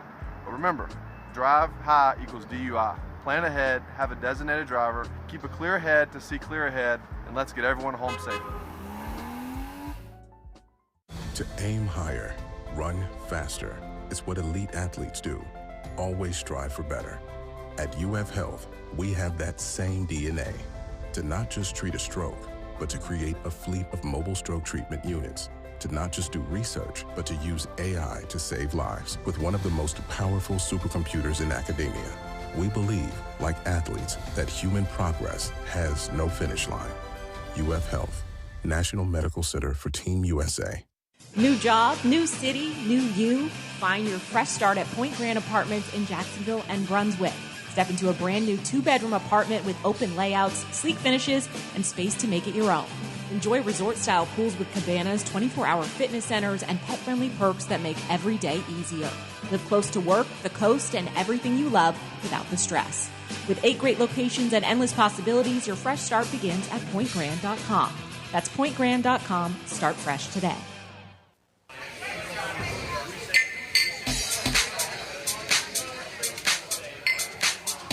Yeah, I think, we'll open up that window this week to get him get him practicing a little bit here this week and see what that looks like Wednesday, Thursday specifically, to see how he's feeling, see how he's looking. I know he's very eager to get out there and compete and play and make an impact on our offense like he was doing before he got banged up. So, trying not to put a ton of huge expectations on him or, different pressures. It's more so just, hey, let's get you out there and get practicing again, get catching the ball from the quarterback again. Liam Cohen, Jaguars head coach, today discussing tight end Brenton Strange. They're going to open the window this week, and he could be back out there this Sunday against the LA Chargers. That would be a boon for this offense, looking for some consistency and some pass-catching ability and some run blocking, all of the above, if they could get him back. We'll see what happens with Brian Thomas Jr. this week as well. He missed last week's game. Welcome back. It is Jaguars Happy Hour. JP Shadrick, Austin Lane here in Jacksonville from the Miller Electric Center at the Hyundai Studios. Pete Prisco down in South Florida. And Austin has been just squirming all break. You just got to be yourself, man. Pete, I don't have the luxury to wear Hurley shirts like you do, man. I have to wear this Jaguars polo shirt and show up to my business. Like, you're rocking a Hurley shirt like you're in a Blink-182 cover band at a hospice. Squint 182, I guess we can call you. It's all good, man. These are comfortable, by the way. That's why I wear them. Yeah. Send me one. I'll wear it next show. What? He's getting all mad. I didn't mean you were faking it. I mean, you were faking. Show who you are. Be you. Man. I know, man. I know. I appreciate you, Pete. That's an all-timer right there. But it did come out. It did come out the wrong Pete, way. I may have typed in your address on my Waze app just to see how far away you were, if it was worth making that drive tonight or not. Is she still in town too? Oh yeah. Huh. Okay, she's not listening to the show though. No. Okay. I would hope That's not. what you think. Maybe she is. Yeah, who knows? They all listen. Trying to really keep tabs on me. Yeah. Yeah. Then she may not be home when I get back, which is Right. Yeah. Getting the real Austin tonight. Time for Keeping It Real. Speaking of, presented by Nobody. Again, season's halfway over and we still have presented by Nobody. 8 games left. Yeah. Or maybe 9. Or 12. Yeah. You're going to lock that JP. Nobody else is. Not quite. Let's get to the quarterback. We mentioned Brenton Strange there. That would be a helpful thing for this offense, and certainly for Trevor Lawrence if he can get back. The numbers in the game for Trevor: 13 of 23 passing, 158 yards, touchdown, interception, 74.2 rating. The last drive of the game: sacked for 9, scrambled for 21, pass to Washington for 12 at the Houston 43. It would have set up as about a 61-yarder, but the Udoga penalty for illegal use of hands negated it with 7 seconds left. Final play, sack fumble. He executed the throw and put him in a position for a long field goal. Never a gimme on those, and there's also earlier in the game where they didn't execute on offense, and he didn't unleash some throws down the field that he, in hindsight, probably should have. So let's keep it real about the quarterback right now. How are you feeling about him and this offense moving forward? Let's start with this season before we go long term. How about that? Go ahead, Pete. I've defended him a lot, and I got guys that I work with that just destroy him on a regular basis, and they don't think he's worth the money, worth being a guy that can put the game on his shoulders, and I've defended him against that. Well, it's hard to defend him anymore. We had the Urban Meyer year. You could defend him for that. You had the injuries. You could defend him for that. You had the Doug Peterson horizontal offense. You could defend him for that. Mm-hmm. But he's got an offensive mind in Liam Cohn who knows what to do with quarterbacks. And from what I've been told, Trevor handles every bit of it. He's great with the offense. He knows the offense. He doesn't, there's a perception out there that he doesn't work as hard as some other quarterbacks. That's not true. But something happens from point A to point B that something short circuits. The play call comes in. The play call always lasts way too long. He's too slow at the line of scrimmage. There's always guys he's lining them up and trying to change a play and all that. Yeah. But more than that, little things. And we'll use the Trammell play. Trammell is on a cross against Stingley, who's one of the best corners in the league. And he actually has him beat. You got to put that ball either on far away where he has to go get it to the sideline, or to his right where he can just catch it and keep running. He did neither. He put it behind him to the left and allowed Stingley to make a play on it. Mm-hmm. Those are the little things. And then you see him throw a shot to Myers for a first down that a lot of quarterbacks can't even throw that ball. And so that's the maddening part of Trevor Lawrence. He teases the hell out of you, and then he makes some of the worst decisions. And I think his pocket presence has gotten worse. And now, it's in fairness to him, he got hit. Mm-hmm. He got beat up a little bit. They weren't protecting him very well. But at times, he just doesn't have that feel in the pocket. So from the time the play gets in, he knows the play. He knows what to do, and he doesn't do it. Just like on that zone read. The zone read it's clear as day. Hand the ball off if they doesn't crash. Pull it if he crashed. And if you watch it on the tape, he might have run for a touchdown. Doesn't do it. So, Trevor Lawrence is the biggest hot button topic amongst all Jaguars fans, as my mentions on Twitter have seen for the past couple months or so. But here's what people that can't really grasp or comprehend it. It's that you can't be on the fence with this. Either he's a franchise quarterback or either he's like the worst thing that ever happened to the organization. Like no one's in the middle. Two things can be true here. Did Trevor Lawrence play a bad game yesterday? Absolutely. Does the offensive line help him out? No, they didn't. Was there some drop balls? Yes. And that's been the story this year, I feel like, of Trevor's career. It's been, okay, well, you have drop balls. Well, you have injuries. Well, your offensive line. Well, your defense not helping you out. Those things can all be true. But at the base of it, is Trevor Lawrence playing good right now? And the answer is no, he's not. So both things can be true. And listen, a couple segments ago, I'm sitting here saying, run the football, run the football, run the football. How many teams with franchise quarterbacks making top 5 money do we have to go, all right, run the football. Let's take the ball out of our quarterback's hands. Mm-hmm. That's the conversation right now with Trevor Lawrence. That doesn't sound too good. That, to me, doesn't really sound like a franchise quarterback. That sounds more like a game manager where it's like, okay, let's go up a little bit, and then when it comes time to win the game, we'll take the ball out of your hands. I don't want Trevor to be a game manager. I want him to be a gunslinger because we've seen the good. We've seen the great throws even this year. The problem is that we don't see him enough. And it's a roller coaster of up and down. So when we see that, then we have to revert to, okay, well, we can't see any more of the bad, hand the ball off.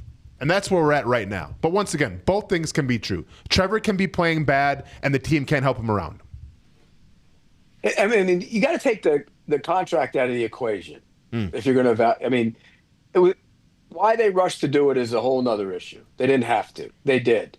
They can't get out from underneath it. They're stuck with them for a year, at least. And so take that out of the equation. You know what I would do with them this week, JP? What's that? I'd go get the old Chargers tape out from the last time the Chargers were in Jacksonville. Okay. And when was that? It was the wild card playoff game. 4 picks. And I'd get that second half out. There we go, second half. And I'd say, here you go. This is who you can be. This is who you were that night. It was a magical night for you. It wasn't the defense was bad that night. It was a magical night for him. Has it been magical at any point since then? It hadn't been. No. Well, now's the time. You got to start proving that you're that guy, the guy. You know, the contract, look, because we got other quarterbacks in this league. Kyler Murray getting basically benched makes that kind of money. Tua. I mean, you have these Tua. So you have these questionable quarterback contracts where you're almost damned if you do and damned if you don't. Well, right now, they're damned they did because they're bound by it. And so it's up to him to prove that they're not damned that they did. Go out and play. Go out and play. I think he plays tight. And he wasn't always like that. Something happened to change that. He needs to go out and play free and loose and turn it loose and take the second level throw and take the shot in the middle of the field and be, those are the ones. If he's taking a shot in the middle of the field and a guy jumps the ball and makes a great play to get an interception, you're okay. Okay, the guy made a great play, but he took the shot in the middle of the field. Whereas if you look at him in the end zone and he throws these dumb, in the screen pass yesterday, what the hell was that? But Pete, so right? You remember that play where he tried to throw it? It was a volleyball serve. No, I know what you're saying, but Pete, let me ask you this then. You say like he's playing timid. He's playing tense. I thought this year would be the defining year of Trevor Lawrence because he's getting to coach and Liam Cohen that was going to let him kind of turn it loose. At least that's what I thought. That's what I saw with Baker Mayfield, where it seemed like Trevor was a system quarterback under Doug Peterson. It seemed like Doug Peterson kind of had to take him by the hand a little bit and tell him, okay, you got to throw over here, then throw over there. I feel like Liam Cohen's kind of letting him be like, hey, you have a couple reads here, do what you feel is best. And he's not doing that. I agree with you. So I'm not blaming the offense. I'm blaming him. No, and so might be. But what I'm saying is, if he can't turn it loose with this offense, with this head coach and everything, despite who you're throwing to and despite the drops and everything, but if you're looking timid in the pocket, is it not even a ski? Is this more just on this is who Trevor is? Well, and that's what he has to prove to people and prove to his team over the next 8 games. If he doesn't turn it loose, and by that I mean the check down, we've talked about this all the time. We talk about it. He takes the check down where he can throw to the next level if he takes the chance. And so there was a play yesterday where Tim Patrick was on an in breaker and he didn't throw it. Now it would have been you have to make that throw. It's a good throw. You got to make it in the middle of the field, but he didn't throw it. Those are the throws you got to throw. He needs to put the tape on from the Chargers game and look at that and say, look at what he did. Now, I'm looking at the game book from that Chargers game, 2023 wildcard playoff after the 22 season. 4 touchdown passes in that game for Trevor Lawrence, after the 4 picks, by the way. Evan Ingram, Mr. Reliable. Yeah. Christian Kirk, Mr. Reliable. Zay Jones, who had a level of reliability on the field. And Marvin Jones, who was the ultimate catch and go down guy. He was confident that those guys were where they were going to be. Yeah. In the offense. But that's not exactly like a who's who of wide receivers. It doesn't have to be. That's the point, Pete. They don't have to be 5-star blue chip players all around them. They need to run the right routes and catch the football. Sure. And those guys ran the right routes and caught the football in 2022. Right. And look, does he right now what he has to throw to, is it really that good? No. But you can find a way to make it work. And you can take, because like I said, Patrick, he's not a great receiver now. I mean, he never was a great receiver, but now he's older. but he was open. You got to throw that. You got to throw it. You have to throw it. Yeah, and he make didn't sure throw it. and he He's can't got to prove turn. he's. If I were coaching him this week, I'd put that tape on. I'd watch it. And I'd say, you need to turn it loose. Yeah. It's almost like they've preached into his mind that he can't turn the ball over, where he ends up turning it over anyways. So turn it loose. Throw the damn ball. Get it out of your hands. Take the second level shot. Yeah. Don't be a game manager. Like, don't, man. Like, we've seen throws even this year. The Brian Thomas Jr. throw against the Chiefs. Like, we've seen him make throws that only 4 or 5 quarterbacks in this league can make. More of that, please. Yes, please. There you have it. Turn Keeping it real. loose. Keeping it real. We should just call it the Turn It Loose segment. Turn it loose segment. You should. Because next week, if he doesn't turn it loose, we'll probably be sitting here saying, people will be wondering when it's time to turn him loose. Ooh, wow. Not me. I'm just saying people. People out there. People say. People murmur. Say a lot of things. You can't get rid of them, okay? You cannot get rid of them.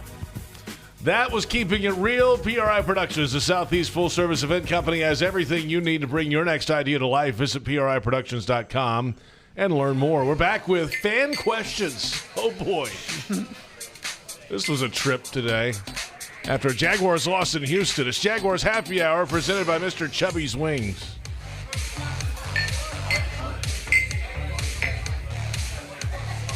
Mr. Chubby's Wings is a whole lot more than just wings. Craving the ultimate game day experience? Look no further. Swing by Mr. Chubby's and indulge in the biggest and best wings in town, all while soaking up the lively atmosphere with fellow sports fans. With plenty of game day specials and locations on the West Side, Fleming Island, Ponte Vedra Beach, and new this season, Everbank Stadium, they're here for all your game day needs. Mr. Chubby's Wings is a proud partner of the Jacksonville Jaguars. Mr. Chubby's Wings, before the game, after the game, and during the game. The year-end sales event is going on now at your local Ford dealer. Celebrate with great offers to ring in the season. Now's the time to take home the legendary Ford F-150, the truck at the top of everyone's list. Or Ford Expedition, an SUV with room for all your passengers and presents. And if you're ready for big holiday thrills, unwrap the Built Wild Bronco SUV. Celebrate the holidays in a new Ford. Hurry, the year-end sales event ends soon. See your local Ford dealer today. It's here that a tiny newborn has the heart surgery needed to save her life. It's here that a first grader learns to speak clearly and confidently. It's here that a 12-year-old athlete builds the strength to run full speed again. It's here at Wolfson Children's Hospital that answers are found, courage is shown, and odds are beaten every day. Wolfson Children's, always here. Visit wolfsonchildrens.com. Hey, I'm Logan Cook, punter for the Jacksonville Jaguars. Driving distracted or stolen is dangerous for you, and it's dangerous for everyone on the road around you. Ride with Do Not Disturb. That call, text, or social media message can wait. Choose your music before you turn on the ignition. Anytime your eyes are not on the road ahead, you're distracted, so pay attention. But remember, drive high equals DUI. Plan ahead, have a designated driver, keep a clear head to see clear ahead, and let's get everyone home safely. When it's your money, your business, or your home, you deserve a partner who sees and hears you. A partner who is by your side every step of the way. That's Ameris Bank. It's a commitment we're proud to make, and one we back up by providing financial solutions to empower you. Because at the end of the day, we are dedicated advocates for you. Visit your local branch or learn more at amerisbank.com. Ameris Bank, fiercely yours. Member FDIC, equal housing lender, all loans subject to credit approval.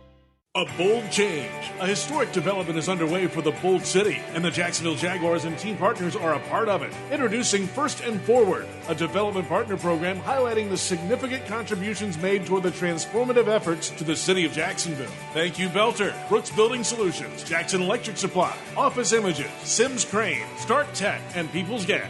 Championing progress on the field and in the community. The First and Forward program. The First Coast Forward Together. To learn more, visit jaguars.com/forward together. Welcome back. It is Jaguars Happy Hour. JP Shadrick, Austin Lane, and Pete Prisco. Day after a Jaguars loss in Houston. It's time to turn to Microsoft Copilot, helping us with this week's matchup and asking Copilot, what is the all-time series record between the Jaguars and the Chargers? Click the button, and here comes the answer. The LA Chargers lead the all-time series against the Jaguars 9-5, including one postseason matchup.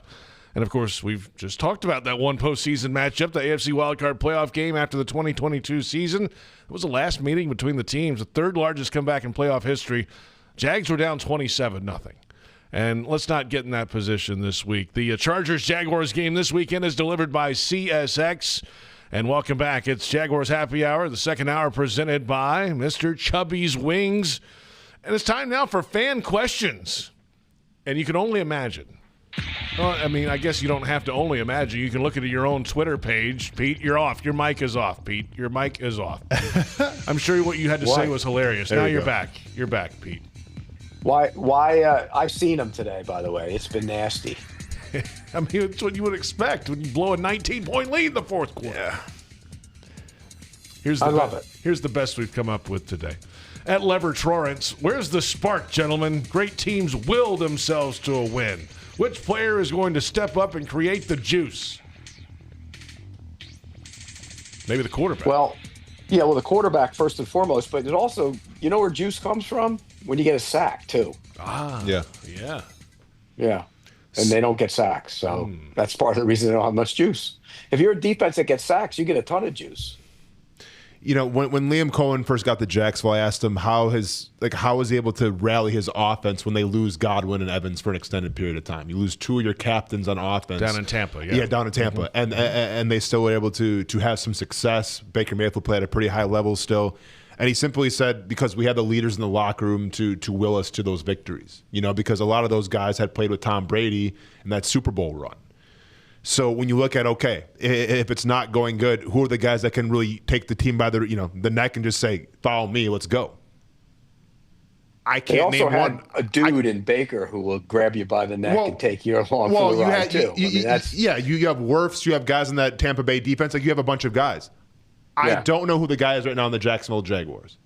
No. I want to say Josh Hines-Allen. I want to say Trevor Lawrence. But, I think to be a true leader in a locker room, you have to, number one, you can be vocal, you can lead by example, but you have to have the play to back it up. And right now, I don't really see a lot of guys on this team having the play to back it up and say, hey, follow me, let's go. No. They aren't there. Sweet. Peter, well,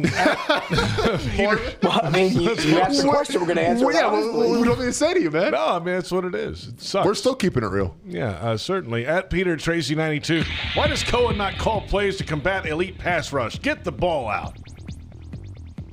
How much is this his play calling? I think he combats the pass rush probably more than he would like, to be honest with you. Mm-hmm. You know, how many times do they throw those quick little tunnel screens and stuff like that, particularly when Travis Hunter was around? You love screens, Pete. I know you do. I mean, I love the screen game. Don't get me wrong, but the screen game has to be complemented by the down the field game. And the down the field game is non-existent. Yeah.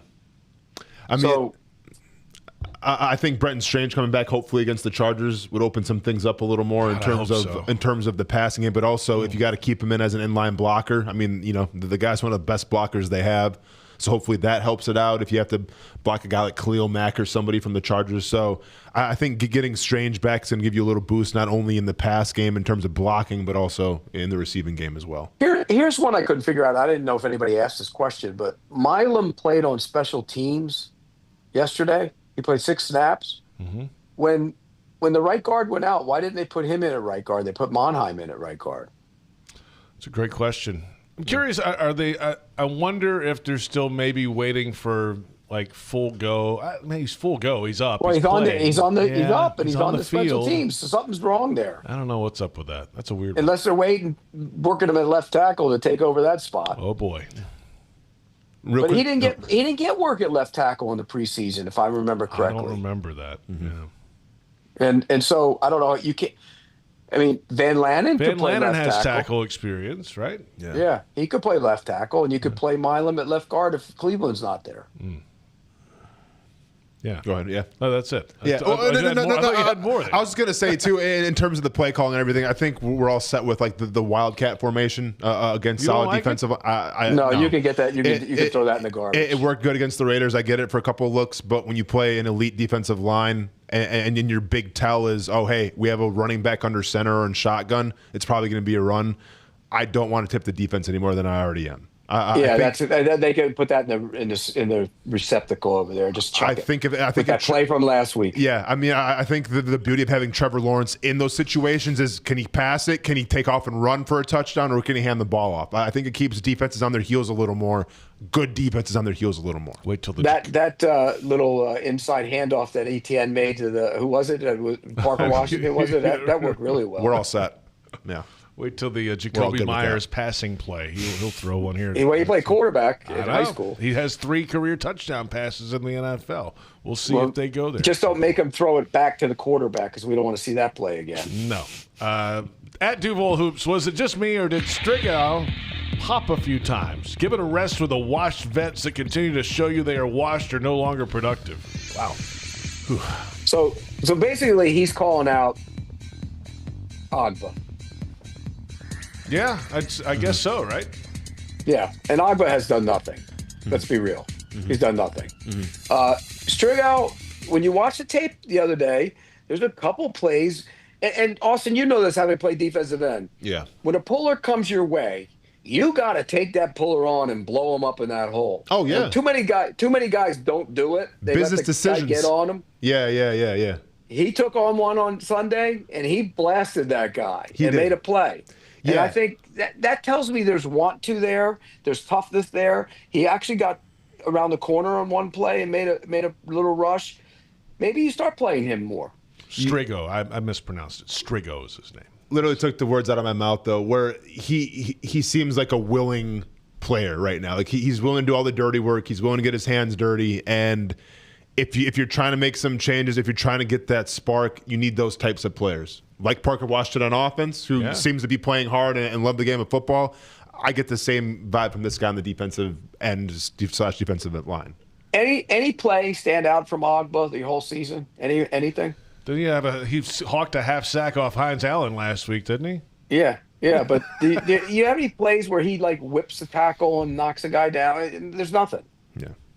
I'll give you Agba's numbers for the season if you'd like them, Pete. 12 tackles, half a sack, 2 tackles for loss, and 3 quarterback hits. Yeah, like I said. So, and by the way, what is the problem PFF grade though, line, JP? Because come on now, let's be fair here. How bad? The other one, the part of the problem on the defensive line, the 2nd round pick does nothing. Mason Smith. I can admit when I'm wrong. Well, I was wrong about him. When he came out, I thought he was going to be really good. He isn't. Well, and I think we were excited for this offseason, right? He gets hurt a little bit, but all I heard was how hard he's working, how great that he looks, right. And then nothing. He doesn't disengage. You know what I'm talking about? Know, when a defensive tackle hits a guy, when you're down the middle, right? He doesn't disengage. Yep. 3 more questions. At Sean3253, if you only watch one team, can you claim to love / know ball? Or does a ball lover / knower have to watch any team with excitement to understand what football really is?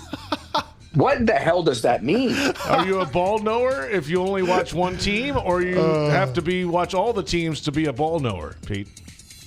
Like, I would consider you, why Pete, wouldn't a you ball watch knower. all the teams anyways? I don't understand what the question is. You do. There's a game on tonight. The Eagles play the Packers. Would you, if you're a ball lover, do you watch that? Of course you do. Yeah.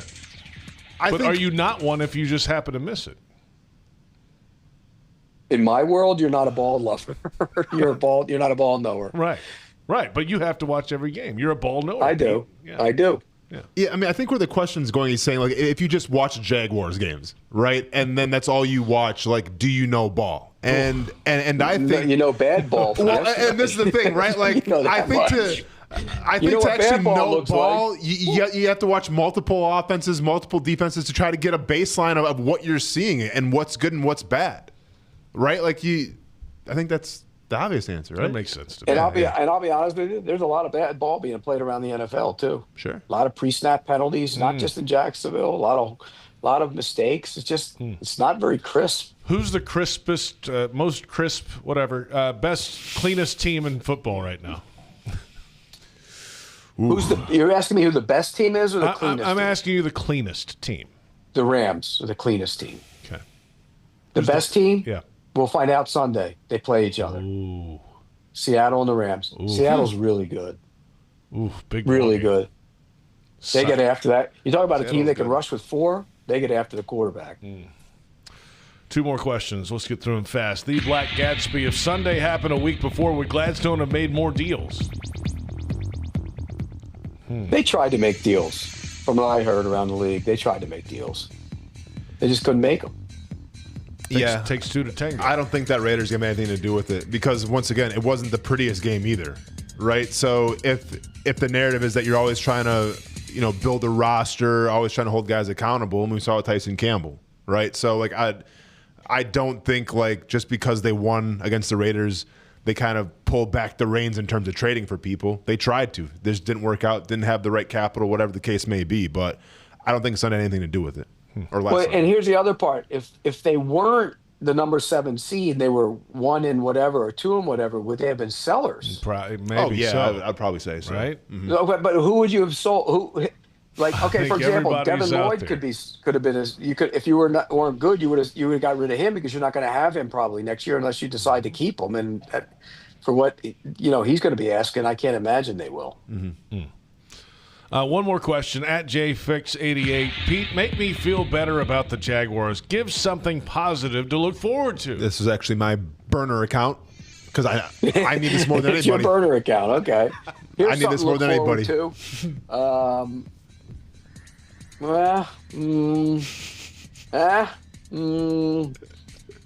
Go watch the Chargers tape from when they won the playoff. You'll be excited about it again.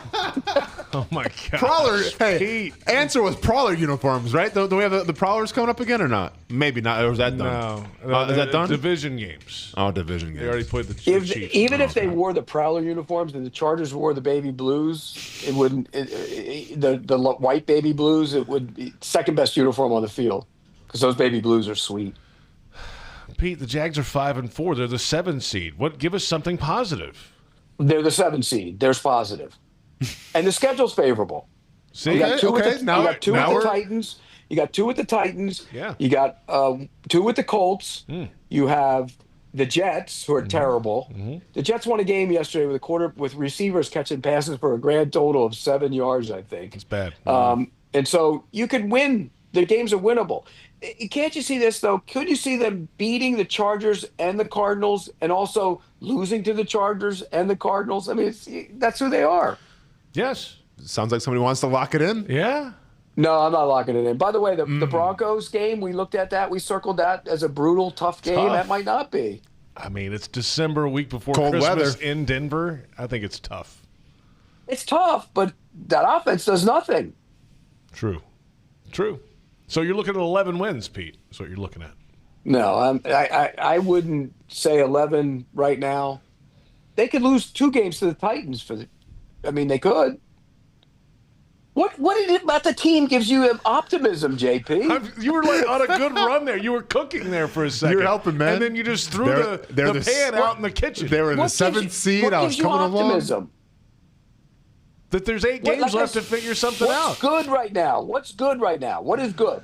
Passing game? Not good. Running game? Punt returning. Pass Great. rush? I go back to the punt returning.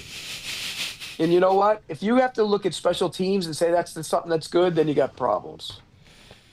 There's your fan questions for the night. Thanks for the submissions. There were a lot we left on the floor, just like Pete left that segment on the floor. Yeah, I killed that segment because I was keeping it real. That was one last segment later. Yeah. You were delaying your real keeping there. Donate blood and save lives on the Big Red Bus at the annual Tealgate Blood Drive, November 22nd at Daly's Place. Blood donors score a free Jags home game ticket. And for more info, go to theoneblood.com/Jaguars. We'll take a look around the NFL when we come back. It's Jaguars Happy Hour presented by Mr. Chubby's Wings.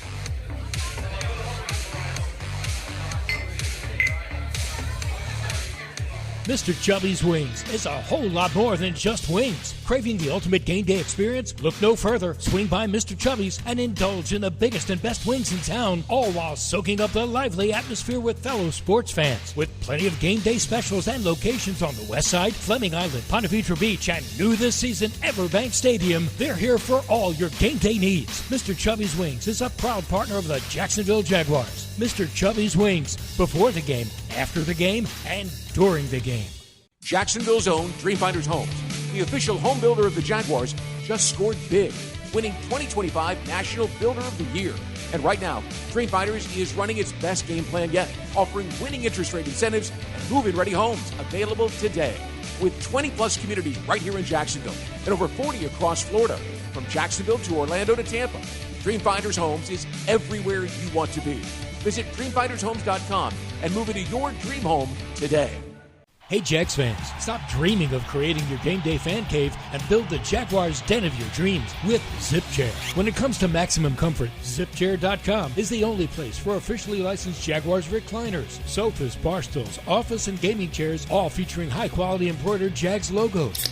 Crack open a few cold ones in the comfort of a ZipChair and make your home the place to be on game day. Head over to ZipChair.com and save 20% today. Use code JagsRadio at checkout. ZipChair.com, furniture for fans. Jaguars fans, it's that time of year. Some of the most anticipated gear of the season is here. Salute to Service is back. Jerseys, hoods, t-shirts, headwear, and more, all inspired by those who serve. This top-selling collection sells out fast, so put your game face on. Visit our store and grab your camo Jags gear before it's gone. Also available online at shop.jaguars.com. The Jags Pro Shop, a Fanatics experience. Duval!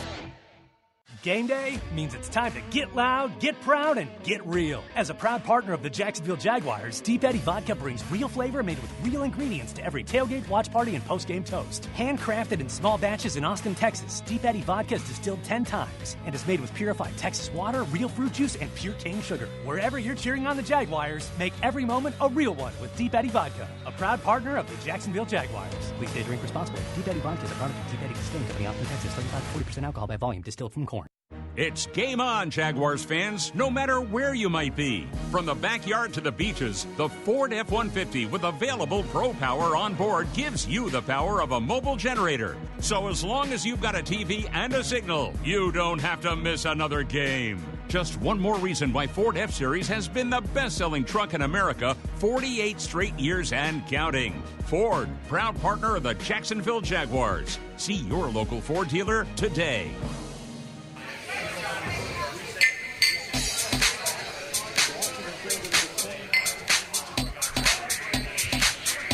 Washington fielded at the 29-yard line, gets up the field, 35, 40-yard line, running room for Parker Washington, 45, 40, 30, along the right sideline, Parker Washington, he's going to bring it back, Parker Washington, touchdown Jacksonville, there are no flags, the Jags have extended the lead.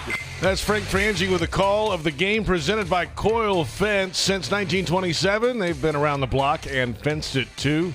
73-yard punt return touchdown for Parker Washington, the third in his career, second of the season. Opened a 17-0 lead, but the Jags blew it. They had a 19-point lead in the fourth quarter and lost the football game. Largest blown lead in franchise history. And welcome back. It's Jaguars Happy Hour. J.P. Shadrick, Pete Prisco, and Austin Lane. We've dissected it all tonight. Except Week 10 in the National Football League. And let's go around the NFL. And 4 teams on a bye: Bengals, Chiefs, Cowboys, Titans.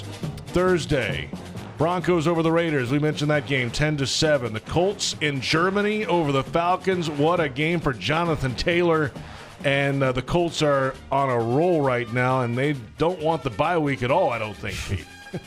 Well, they lost the week before to Pittsburgh, and the reason they lost to Pittsburgh the week before was because they only gave the ball to Jonathan Taylor 4 times on the first 3 drives. Give him the damn ball. They gave him the ball, and he had a great day. Great day. And we'll see how sustainable it is after their bye week coming up. By the way, he's still the second best Taylor, whoever wear number 28, by the way. See? I see what you did there, Pete. Mm-hmm. Yeah. The Saints over the Panthers, 17-7. The Bears over the Giants. A little snow globe action, Austin and Chicago. A little snow globe action, and Brian Daboll actually, I think, got released today. Or got whacked. Got whacked, yeah. You guys a little surprised about that? I felt like they had their quarterback now in Jackson Dart. Why not set him up for success, keeping that Daboll offense for another year and see what he can do? Well, I would agree with you on that, but they blew 4 leads in the fourth quarter, and he's exposed him to some really strange situations, like taking shots and running them when they're in blowouts. And so I think that had a lot to do with it, to be honest with you. Dolphins beat the Bills 30-13. What the hell happened down there, Pete? You know, I ask guys, and you played in the league too, Austin, how does that happen? Right. You beat the Chiefs, and then you go on the road and play Miami, and you're just lifeless. How does that happen? It's any given Sunday, Pete. Any given Sunday. Yeah. And you know what it is? You look around and you go, oh, no, we're in a game, and they can't get out from underneath it. Yeah. That's what that is. Ravens have found their sea legs, 27-19 over the Vikings. Are the Ravens, they're real, right? I mean, they're back, baby. They're going to win a division because their schedule is favorable. And does anybody really think the Steelers are very good? True. No. They're fading. Yeah. Pretenders. Right. Jets over the Browns, 27-20. Who cares? Patriots over the Buccaneers, 28-23. And the Patriots are winning games in the quarterback play. They're going to go on a 10-game run, Austin. They're going to go on a 10-game winning streak. You want to talk about offensive lines? Drake May, I think, is the second highest sacked quarterback in the NFL. In MVP conversation. Doesn't even matter. Seahawks over the Cardinals, 44-22. Rams over the Niners, 42-26. Setting up that Rams-Seahawks game coming up next. It's going to be a bloodbath. Well, think about it. Both of them throw the ball down the field, which most teams don't do anymore. You know, Darnold's went into Sunday averaging 9.6 per attempt, and both of them can rush the passer. They got good, fierce defensive lines. That's what do you want in this league? You want to be able to throw the ball and get the big plays, and knock the other guy down so he can't throw the ball and get big plays. And they can both do that. They're the 2 best teams in the league right now. Was one of them winning the Super Bowl? Is one of those teams going to win the Super Bowl? Let me ask you this, though. I think Seattle's better right now, but in the end, wouldn't you rather have Stafford over Darnold? Yeah. If he's healthy, yes. Yeah. Salty vet. He's thrown for, 4 touchdowns or more in how many games now in a row? Like 5 or something? And he's won a Super Bowl already. Yeah, right. So you know he's in a big moment. He's going to show up. He gets it. Lions are going to show up, too. It seems like 44-22 over the Play Commanders. caller change. They got rid of old Jaguars White Lightning Johnny Morton took away his play. That's what his nickname was when he was in Jacksonville. White Lightning. I like it. And they took away his play calling duties, and Dan Campbell took it over, and they look like a better offense. Did you get to scout the Chargers last night in their 25-10 win over the Steelers, Austin? I did, yeah. I mean, you see a tight end right now that plays like Antonio Gates. You see Ladd McConkey's going to cause problems if he's in the slot. You see Keenan Allen still dependable. He didn't have a good game last night, but he's still a dependable receiver. And they can run the football every once in a while with Vidal or whatever. Yeah, Vidal. Yeah. So, and they played good defense on that. That was the thing that stood out to me was they got after the quarterback and played good defense. They're getting better on defense. It was kind of their Achilles heel through the first part of the season. They seem to figure some stuff out now. Khalil Mack's back getting healthier, so it'll be a challenge for the Jaguars. I'm not going to lock anything in. Doors off the hinges until further notice. There will be no lock. 0. Okay. You're going to lock some team that how you feeling, man? Are you feeling froggy? No. You're mad. 26 points in the fourth quarter. Going to lock that thing? No way. No way. Not right now. Nobody. It's a home game, Pete. It is a home game. Huh? It's a home game. I'm not locking anything after watching that crap. Monday Night Football. It's a massive game in the NFC and a battle of first-place teams. Jalen Hurts, Saquon Barkley, and the Philadelphia Eagles at 6-2 visit Jordan Love and the 5-2-1 Green Bay Packers. Who you got at Lambeau Field at the frozen tundra?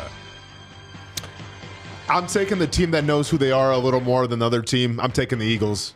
I think Matt LaFleur with Jordan Love, they don't really know what they want to do sometimes with their wide receivers. It's more of the Josh Jacobs show. I think they're confused right now what they want to do on offense. Go ahead and give me the Eagles, who are going to pound the rock with Saquon, and then give Devontae Smith and A.J. Brown some love.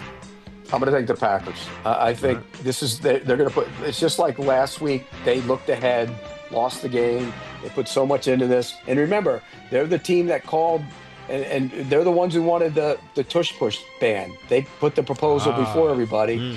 They're also bitter about the fumble in the playoff game. Remember that one on the opening kickoff when they recovered it and they said no, they didn't. They're bitter. They don't like the Eagles, and I think they're going to find a way to win the game. Micah Parsons has a big day tonight. Ooh, I like that. A big night tonight. Yeah, big night tonight. Big game tonight. Big game tonight. Whatever. He's going to play well. That's the prediction from Pete. That's a lock, certainly. That's a lock. Pete Briscoe, Austin Lane. I'm JP Shadrick. And, the Jags are 5-4. And now they're back home next week. L.A. Chargers, salute to service game, 1 o'clock kickoff time. Spiro Ditas and Adam Archuleta and Aditi Kinkhabwala, the Jaguars TV network folks, are back for a big ball game. Should be a good one. I'm hoping so. I'm not go going to win be it. there. You're right back in the. You go win it. You got good feelings all over again. Yeah, I mean, play loose, Trevor. Play loose. It's going to be a tough game, and worst comes to worst, if it is a bad game for the Jaguars, I'll just go to the fair. It's right next door, okay. So I can just walk out and go to the fair. Great. Now I would there be eat a corn dog or two. Give me a funnel cake. You're not allowed to eat that. Yeah. Oh man, for that game I might. No funnel cakes for it. I'll go. Funnel cakes for me. That's Pete Briscoe, Austin Lane. I'm JP Shadrick. Thanks to our entire crew, Joe Fortunato, Brent Reaver, and thanks to you for watching and listening. Jaguars Happy Hour.